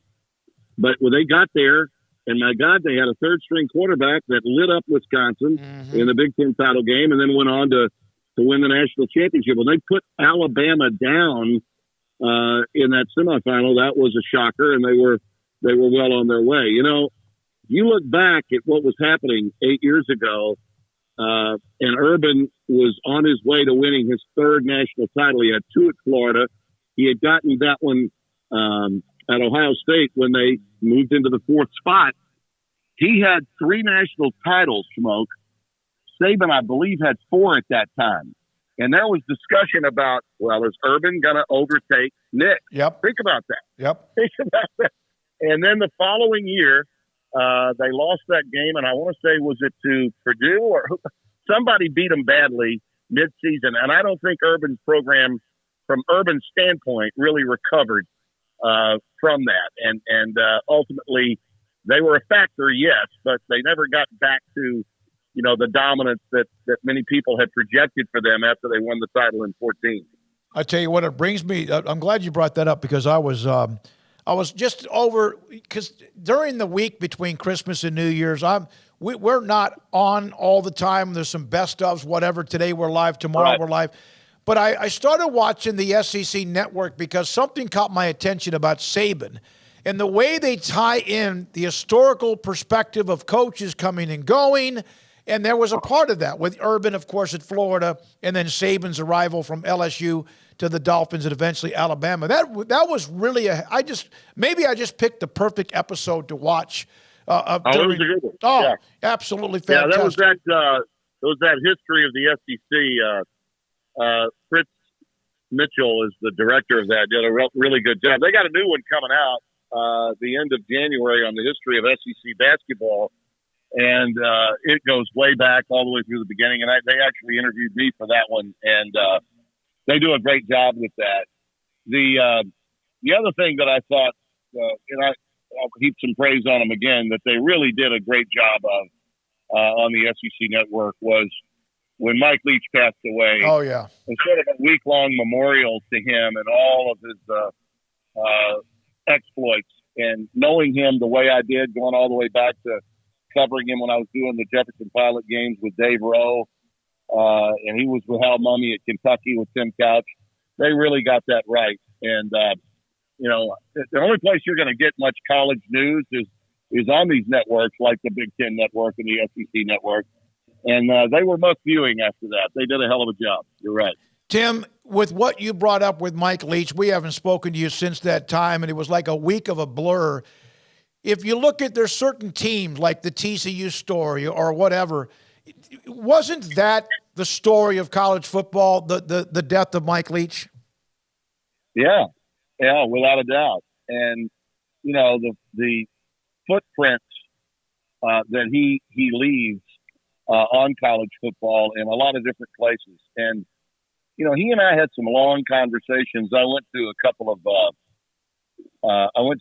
of gatherings at the Biltmore in Arizona that the Fiesta Bowl used to always have. I think they still do. They do it in the spring, and they invite all the athletic directors and coaches of players of teams that have been in the Fiesta Bowl. Virtually, it's a who's who of college football, ADs as well as coaches. And I think it was the year that we were picking up the Big Ten on Fox. It was 2016. And our bosses at Fox wanted all of the announcers that were going to be doing Big Ten football to come out and be a part of it. Excuse the wind blower. Our people here at Southern Trace have got the wind blower down. So that's the noise you're hearing, and I'm outside. The thing that we settled in the lobby bar of the Biltmore and started talking about, a lot of different things, as is always the case with Mike. But this was rare because we actually did get to some football. And very seldom with Mike, when you were having a glass of wine and just talking, did you ever get to football. But the time he spent at BYU when French and I want to say John French was the OC and Lavelle Edwards was obviously the head coach, Todd Getmer was quarterbacking. That particular time in my life was important because I was working play-by-play for the CFA afternoon games when Ron Franklin and Mike Godfrey were doing the primetime games. Vince Dooley and I did the Holiday Bowl that year when Detmer broke the single-game passing record and lost the game 50-39.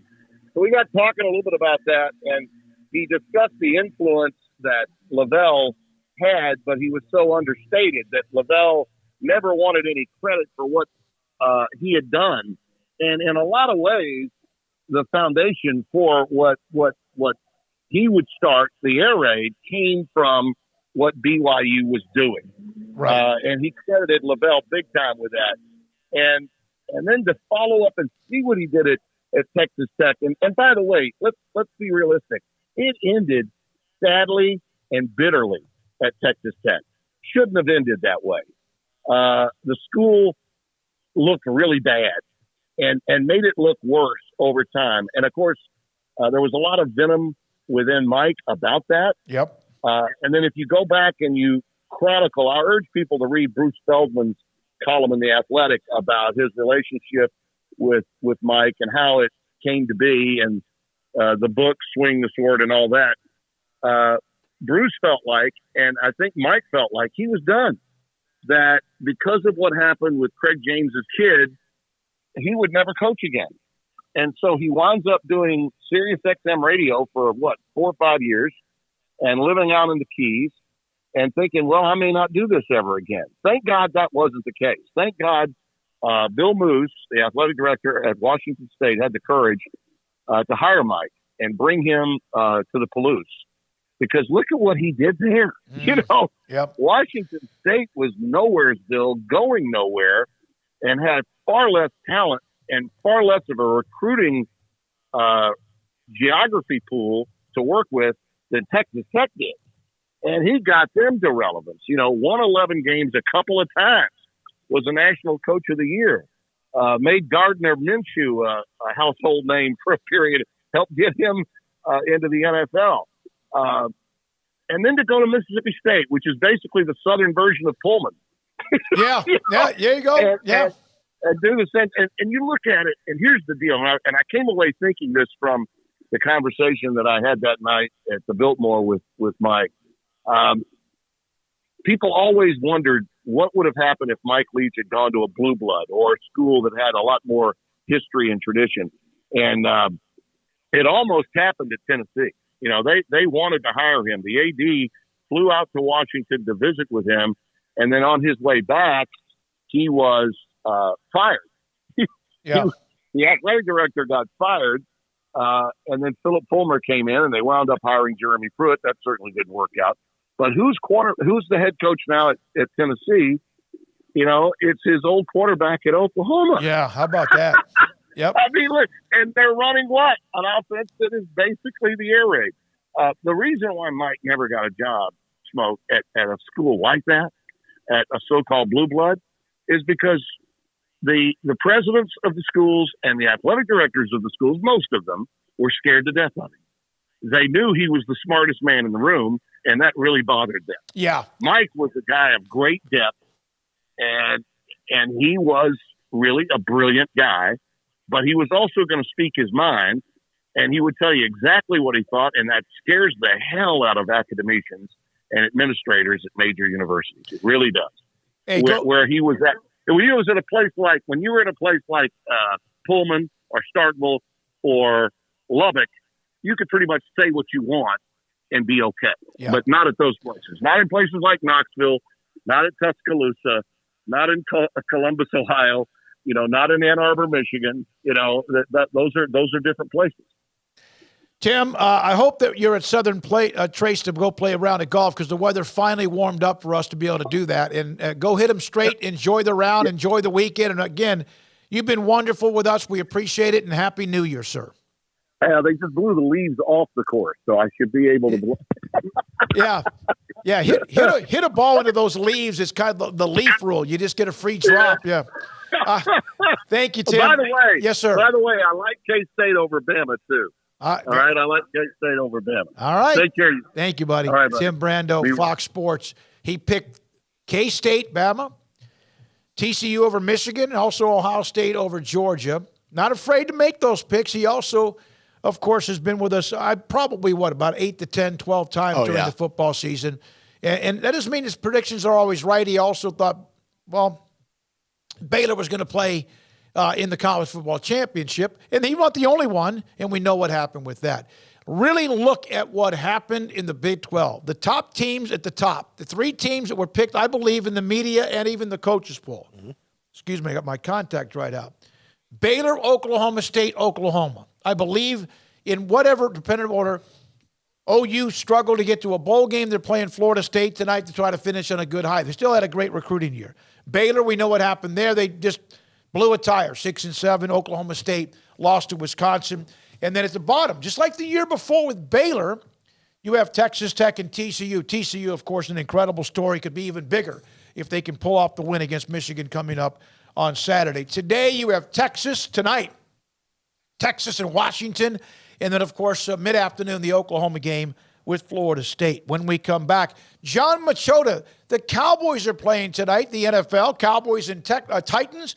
Cowboys against a team in Tennessee that is, a shell of themselves. Another backup quarterback. Cowboys with that thrilling game against Philadelphia this past weekend. And we'll be back with that. This is 365 Sports. The Big Finish sales event is happening now at Allen Samuels in Waco. Save big on Jeep models like the new 2023 2 or 3 row Grand Cherokee Limited with total values up to $5,000, plus $500 bonus cash to first responders and no payments for 90 days. Jeep SUVs are known for their design and technology. The Grand Cherokee L even brings you extended seating with a 3rd row. Find the Jeep that fits your family and wrap up some of the best deals of the year at Allen Samuels in Waco. You've probably heard it. Nobody wants to work anymore. But that's not really true, is it? Hi, Jay here from Pickup Outfitters to share a couple of opportunities. And we admit it, it's difficult to find good help right now. But it's not true that nobody wants to work, because you do, don't you? What you want, though, is a workplace that values you, invests in you, and gives you the opportunity to grow.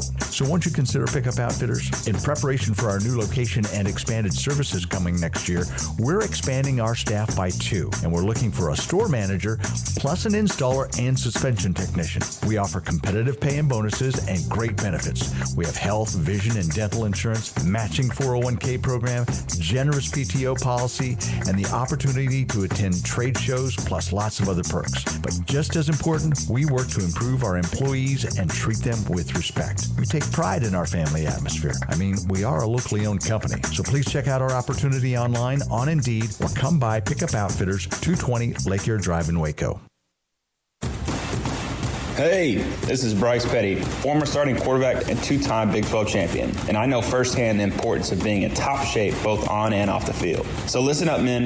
If you're feeling beat down day in and day out and looking for that high-performance edge that separates the men from the boys, then look no further than the Petty Clinic Low T in Waco. Petty Clinic is a comprehensive men's healthcare clinic with an atmosphere catering to men. Board-certified Dr. Kent Petty has a special interest in offering the highest quality medical care to men of all ages. Some of the services offered include screening and treatment for low testosterone or thyroid, infertility, high blood pressure, diabetes, high cholesterol, sleep apnea, while offering comprehensive wellness exams and complete men's health lab panels. High performance men, remember, it's not just a Petty thing. This is Bryce Petty, encouraging you to reach out and Google search Petty Clinic Low T or go to pettycliniclowt.com and get your complimentary lab screening today.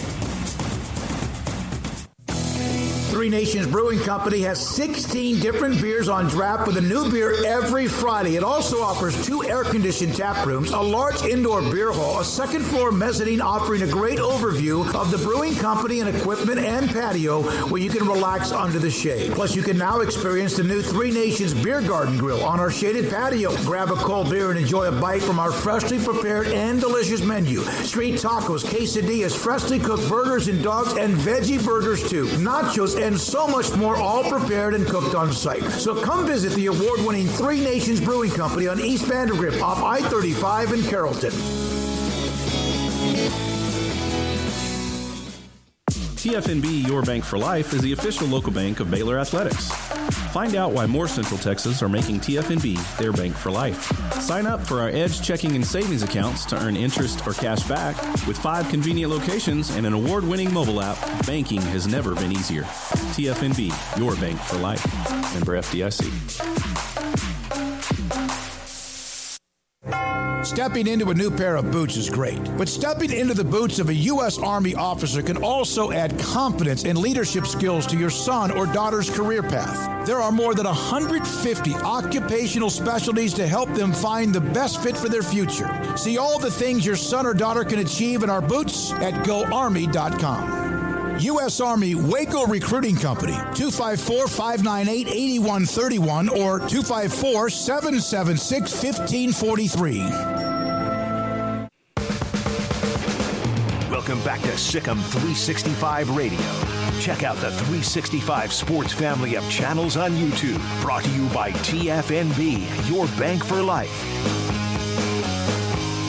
So there are bowl games, of course, as we go every day, including the 2 we mentioned with Big 12 teams for the next year, well, at least this year and next year, with Texas and Oklahoma playing in separate games. But there's also NFL games, Cowboys and Titans. Cowboys with that really was a fun game to watch against Philadelphia, beating the Eagles. And John Machota, theathletic.com, joins us, Cowboys and Titans tonight.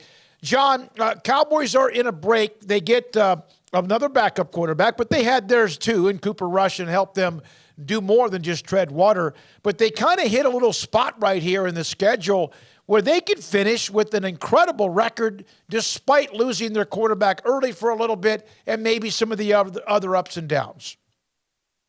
Yeah, I mean, I just go back to, we talk about when the schedule would come out and, okay, which games are they going to win? Where are going to be the losses? I had this Tennessee game as a loss just because of having so many games in such a short period of time. Tennessee's typically a tough team. I've one of the better teams in the NFL, and I just felt like this is going to be a tough game to win on short rest. And then you just see the way the schedule unfolds, and it's like in the last few days, every time I text the latest line, it just keeps going up 8, 9, 10, 12. I think it's 12.5 right now. And so, yeah, it's worked out well for them the way that this schedule has unfolded. But of course, I mean, they can't come out here and take the Tennessee Titans lightly. This would just be a brutal loss at this point in the season, especially if they're not playing Derrick Henry. And like, as you mentioned, they're playing a backup quarterback who hasn't had much success. And so it is interesting how this whole thing works out. And I just keep looking back at it as, man, I mean, Mike McCarthy has a chance to win 25 games in 2 seasons in the regular season. Ultimately, he'll be judged off of what he does in the playoffs, but that's pretty impressive. I don't know that I was expecting that after, that first season that he was here in 2020, that COVID year, and just how bad things looked. I did not think that he would be able to get it back on track the way he has, these last couple of years. What did Sunday's win, or Christmas Eve's win mean to Dallas? I think it's big just because, yeah, they didn't have Jalen Hurts, but for the offense to do what it did against that defense, I thought was big. And just the fact of, they needed to beat Philadelphia to even this thing out, because it just looks like both teams are on a collision course to play each other again. And I just think that there's momentum that comes with that. There's things for your psyche that, not to say that, I mean, heck, they could have beat them the first time they played them. Cooper Rush doesn't turn the ball over as much as he did. So I think that was good for them to not just get the win, but the way they battled back. It wasn't like it was some easy win where, they weren't playing a bunch of their starters and you guys were playing everybody. And I would say for me, and maybe I'm overblowing this, but the more I look back at that T.Y. Hilton catch, I think it could end up being one of the biggest plays of the season, just of when it happened, middle of the fourth quarter, the Cowboys are down, it's 3rd and 30.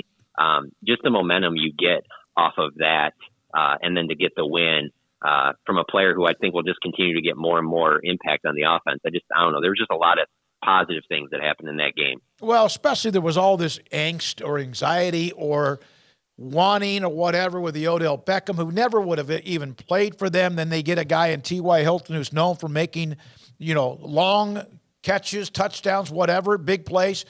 That catch in the replay was just insane. In fact, they lose the game. He didn't make that catch, game's over. You're not going to throw a 4th and 30 for a first down. And you're right. I agree with you. That play could come back, who knows, and be the one that kind of launched this team into something we haven't seen from them in a quarter of a century. How much, I got to say this about Will McClay. And yes, Steven and Jerry and whoever else are making the decisions, Mike McCarthy. But if you look at the guys making plays, for example, Bland making plays in the secondary, what Curse has brought, and I know he wasn't just a new addition, but Curse, it just seems like, I don't know of many of the players on this year's roster, even those who have been added, who just haven't met or exceeded their expectations. Am I wrong? No, and it's funny you say it, because again, thinking back to when Mike McCarthy took the job in 2020, you could just tell there was a disconnect with the coaching staff and the players that they were signing in free agency. We didn't see any of the guys hitting the way that in these last 2 years you've seen. So it's very clear, particularly on, you mentioned Curse and that on the defensive side of the ball. It is very clear that Will McClay, Dan Quinn, very good relationship. They just seem to be on the same page when it comes to acquiring talent. And really, you look at this defense, and the only position I look at that, they could use more production from is probably defensive tackle. I mean, of course, you talk about the other corner spot with Anthony Brown and Jordan Lewis being out, but like you mentioned, Deron Bland, the way he's stepped up has been really impressive, and I think there's a lot of confidence that he can keep doing what he's done. Jaron Curse on the back end. And then, heck, I even look at the idea of, at the time when they drafted Damone Clark, I did not think he was going to have any impact this season at all, and I thought he was kind of a redshirt guy, and so to get him as well, and he's made some big plays for them. So, yeah, no, it's funny when you say Will McClay, because that's the other part of it when people talk about, Sean Payton being such a hot name like he always is, especially right now. It's, he's going to want a lot of say in personnel and things like that. Well, I don't understand why you would do anything to mess up what you have right now with your personnel department. They seem to have a really good thing going with the way they've built this roster. I don't know why you'd want to mess that up. I noticed one thing about the Philly game. Not only the game Dallas wins, but let's say even if Philadelphia had won the game, Lane Johnson's going to miss the next couple of games. Maddox went down, who had made a big play in that game. Obviously, Hurts dinged up, beat up. Who knows how I'm sure he'll play. If they had to win a game, he would play. But it seems like that game took its toll on Philadelphia a little bit too. Oh, absolutely. And just you think of if there was some way that they ended up losing these next two games and the Cowboys ended up getting the one seed. I mean, just think of the momentum that would have created and how people would look differently back on that Eagles-Cowboys game, as that was the start of kind of things starting to unravel, even though I think if things did unravel for him, you could say it would be the hit that knocked Jalen Hurts out of that game, not being able to play because of the shoulder injury. But yeah, it is going to be interesting to see where that Eagles team goes because of the fact of even when Hurts comes back, how healthy is he? And are you going to call your plays the exact same way that you called before, with the chance of him being able to re-injure that? I mean, let's not act like he got injured because, like, you look at the Dak ankle injury, like, you watch it over and over again. You're like, man, Dak should have just went down. Why are you fighting the extra yard? Jalen Hurts got hurt on a play that he does 10 times a game. So I'm wondering the impact of that. And then the other part is just Lane Johnson, as you mentioned. The Eagles team it's a different team without him out there. And so now he's putting off that surgery, so he's going to be able to play in the playoffs. How healthy is he? I mean, they've been pretty healthy for most of the season, and now all of a sudden the injury bug is kind of has bitten the Eagles. So, it's just good. I don't know. I'm looking forward to the possibility of a third time these two teams squaring off, in the playoffs, and just everything on the line for that, because there just hasn't been a lot of great NFC East rivalry games that I've covered since I started covering this team. And just what would be riding on that game, a potential chance to go to the NFC Championship game would just be, it would be great for the NFL. It would be great for both cities. I'm really looking forward to that possibility. Yeah, I am too. And in the game, of course, and barring some kind of a complete collapse by Philadelphia, would be in Philly. And yeah, John, you make that comment. And see, I grew up, well, in the 70s, it was Dallas pretty much ran the division, although I think the Cardinals even back then had a year or two, but Washington with George Allen. But the 80s and the 90s, the NFC East was just incredible. It was incredible, the teams that made their run. Because back in the day, if you won the NFC East, you pretty much were going to win a Super Bowl or play for one. And you're right, you've kind of missed that, haven't you? Yeah, I mean, when I started covering the team in 2011, I would say the Cowboys' biggest NFC East rival was probably the Giants. There was that Romo versus Eli type thing going on. And then in 2012, it looked like Washington was stepping into that spot with how well Robert Griffin was playing. And you're just thinking, oh, Robert Griffin's going to be there for the next decade doing this stuff. And that changed so quickly. And so I would say, for the last decade, the Eagles have been their biggest rival. And yeah, there's been good games between the Cowboys and Eagles, but nothing of the magnitude that there would be if they had a face-off in the divisional round of the playoffs with a chance to go to the NFC Championship game. That would be the Cowboys' chance to go to the NFC Championship game for the first time since 1995. And just the hatred between the two fan bases, that you really feel on social media. That's the type of thing that, I was expecting covering the Cowboys. And let's be honest, the NFC East hasn't been that in the past, but it is this year. I mean, it's a division that could get all four teams into the playoffs, as crazy as that sounds. So I don't know. Again, like the NFL probably doesn't need help because the product just continues to grow, but man, it would be great for the game even more. I can't even imagine what those TV numbers would be if it is Eagles versus Cowboys in the divisional round. So if the Cowboys find out at the end of the weekend, if they're shocked tonight, that ends it. But let's say Philadelphia does win. How does Dallas handle the last week against Washington? As of right now, they won't admit this, but I think they have to sit Micah Parsons. I mean, he shows up in the locker room the other day, his left hand's all bandaged up, and he said he didn't need an MRI. It's nothing serious. I mean, but he's banged up right now. I mean, he's wearing that shoulder brace. You got a guy like DeMarcus Lawrence who's been managing his foot situation all season, to where he's been limited during the week. And they've been managing him during the practice week. He's not 100%. I just think that some of those guys, you see Tony Pollard show up on the injury list with the thigh. If that is the case, I think you got to sit some of these guys. I'm not sitting here saying that, you have to go start Cooper Rush and you don't play any of your guys. I mean, hey, get Dak out there with T.Y. Hilton and some of those other guys, keep building that rapport, maybe for a half or whatever. But I think you got to be smart about it and treat it. If there's no way that you can advance, you're the 5 seed, and that's just how it's going to be. It doesn't make a lot of sense to play some of these guys. Like, man, just a week of some rest could be huge for them entering the playoffs. John, thank you very much. Florida State and Oklahoma. And I know you're old enough to remember 2000, right? When Florida State and Oklahoma, I hate to bring that up, but you do remember that game, right? It makes me sick. I just, you go through the 90s of how great Florida State was on offense, and I just never thought that they would play a game that low scoring. Now, there were other, there were players not available and things like that factored in. But, man, yeah, that one will stand out because I just clearly thought Florida State was a better team, but oh well. Yeah, and Oklahoma's team in 2000 with Heupel was known for firing all over the place. They kind of changed a little bit of the way college football was played in some ways and ended up being a defensive struggle. John, Merry Christmas, Happy New Year. Appreciate your time. We'll talk to you next week, and we'll see what we have as far as what the game may mean or not against Washington and also where we are with the playoff picture. Have a great weekend. You too. Thanks for having me on. John Machota, theathletic.com. All right, when we come back, a lot of you are joining us now. In fact, a pretty nice chunk of you have joined us. For those who weren't here at the beginning, we have had like the best of type of stuff to give everybody a chance to take some time off. Garrett and I were here Friday after the Baylor loss to Air Force. And then Monday, Tuesday, Wednesday we ran a lot of different things. And it's like a menu, in a way like a buffet. You can go to 365 Sports and choose whatever categories you like or shows or specific segments. And Emery, what he does, breaking all that down from every interview we do or conversations we have with the top 5s or the off the radar. And so this week, we wanted to get back at least in some sort of a live mode. Everyone's still trying to decompress from so much going on in the long run of football season. And so live today, 9 to 11, we're going to wrap it up here in about 10 minutes.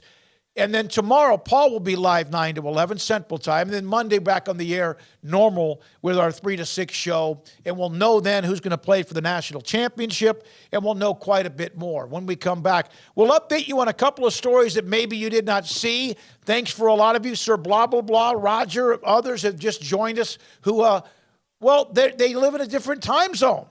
It's not like they're 8 hours away, but a lot of you now joining us. Yes, it's live. We'll come back and wrap it up for today. And this is 365 Sports. In our logo and advertising, we say we are people that you can count on. What does that mean? It starts with providing a quality vehicle and quality service at a fair price. But it also means we do what we say we will do, and we treat people fairly with respect. It starts by hiring great people, good local folks who work hard with a caring attitude. Our employees are the real reason we are people that you can count on. Put us to the test and see for yourself that at Richard Carr Motors, we are people you can count on. From the first workout to the last practice, sports is an incredible challenge. Hi, this is Dan Engel with the First National Bank of Central Texas, and we're proud to support each athlete, every parent, and our educators. From families, small businesses, to the biggest industry, we're here to help. With remarkable products like instant issue debit cards free at all of our banking centers, we've got banking ideas that fuel big dreams. The First National Bank of Central Texas. Familiar faces making local decisions. Member FDIC, Equal Housing Lender. Hi, this is Paul Catalina. I recently got engaged to the love of my life, but the most important thing that I had to do before I popped the question was get that perfect ring. And I know nothing about rings. So I went to the wedding ring store, Boozer's Jewelers on Valley Mills Drive. I knew I needed a custom design, and that's exactly what they do. 9 out of 10 of their engagement rings are designed in-house. The entire process took less than a month, and they were great every step of the way. Great options on financing, excellent selection, and talented designers. My fiance and I get nonstop compliments on the ring. I only deserve credit for doing the smartest thing I could, walking into Boozer's and letting them work their magic. Your one-of-a-kind fiance deserves a one-of-a-kind ring, and that's what you get at Boozer's. Boozer's Jewelers, the wedding ring store on Valley Mills Drive. Automatic Chef Canteen is a full-service micro-market vending and office coffee provider with state-of-the-art vending equipment, a wide variety of products, and offering custom-fitted micro-market vending office coffee solutions for your employee break room. You want a full break room solution and a workplace oasis? Well, Automatic Chef Canteen, locally owned and operated for over 50 years in Central Texas, also includes in-house mechanics on call 24/7 for fast, reliable service and maintenance. Automatic Chef Canteen, 6900 Imperial Drive in Waco, or online at automaticchefcanteen.com. Howdy, Chet Garner here, professional guide, searching for bears in the wild. But not just any bears, oh no, a particular kind.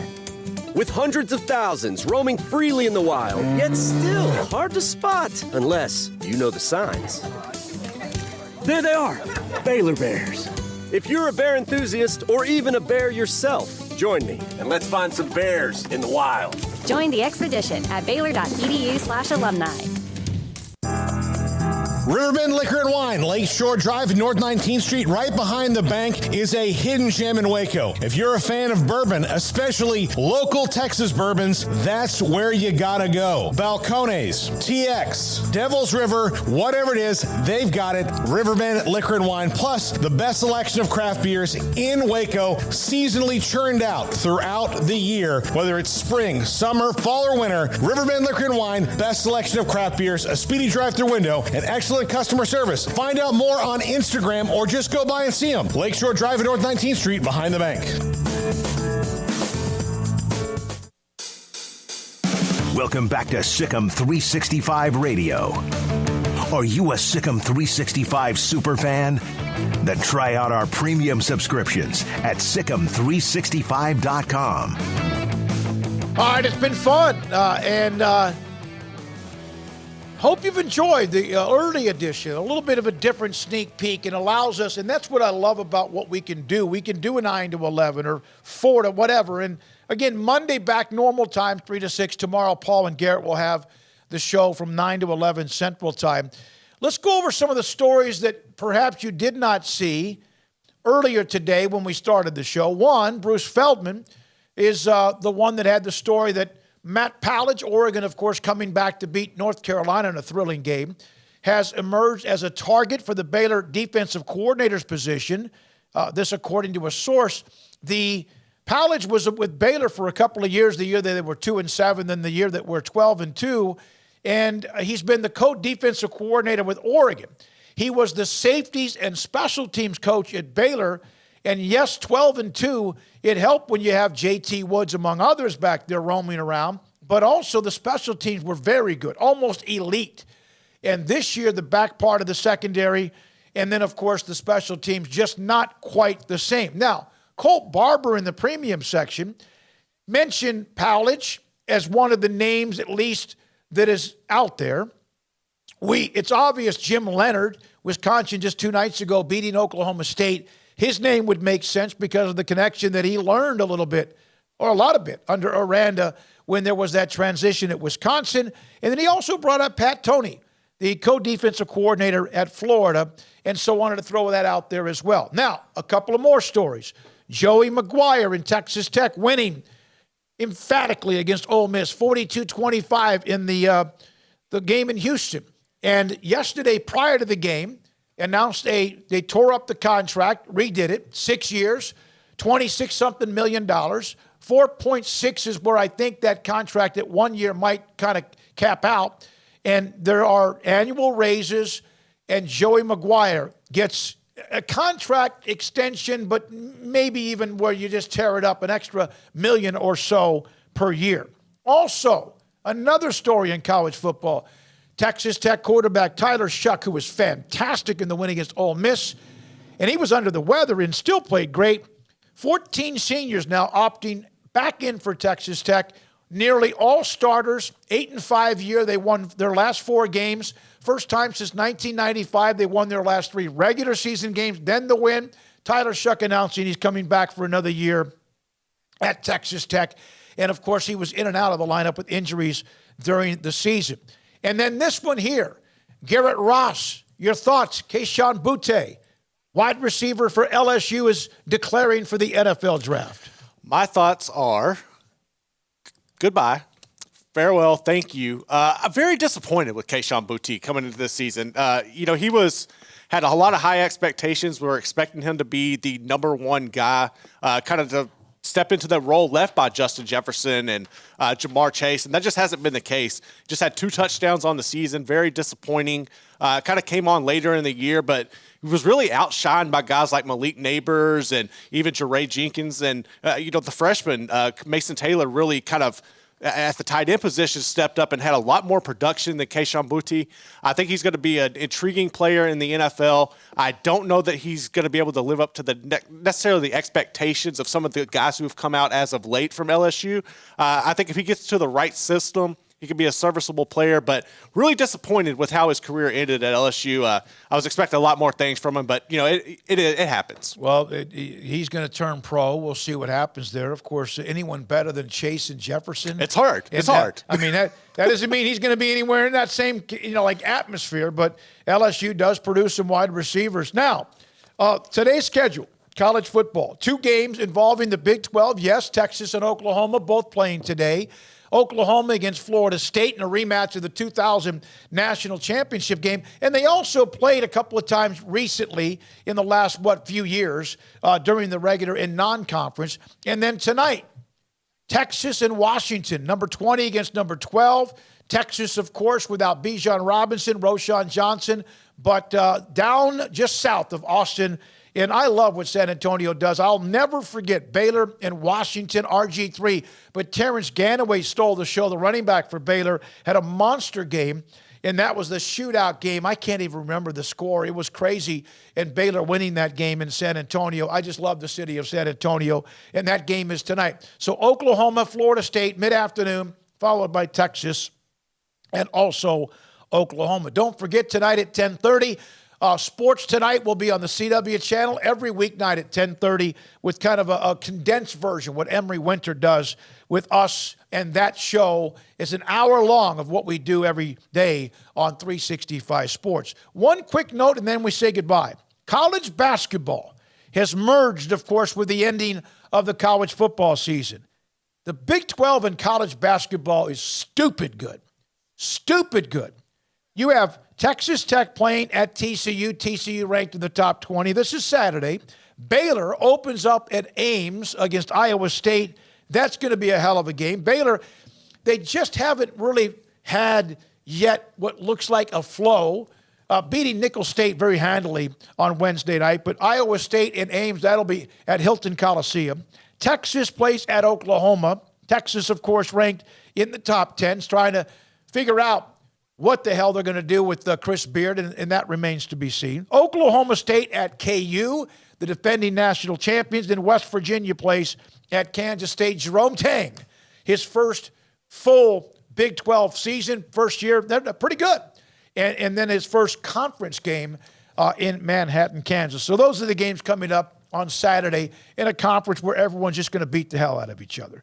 All right, thank you, all of you in the chat room. I always try to name as many of you as I can, and I hope we did that as well. Then had to get into some interviews and didn't get as much back and forth with you, but like the last retired stockbroker, Tony, Gumby, Paxton, all of you, Merry Christmas. That's already gone. Happy New Year coming up this weekend. Paul back tomorrow, 9 to 11 here, and then back full throttle, 3 to 6 Central on Monday for Garrett Ross. I'm David Smoke, and our amazing sponsors. Happy New Year, everyone, and good afternoon.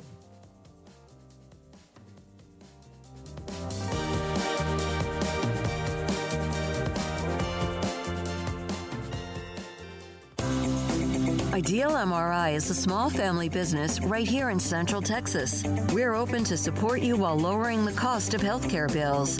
When you need an MRI, ask your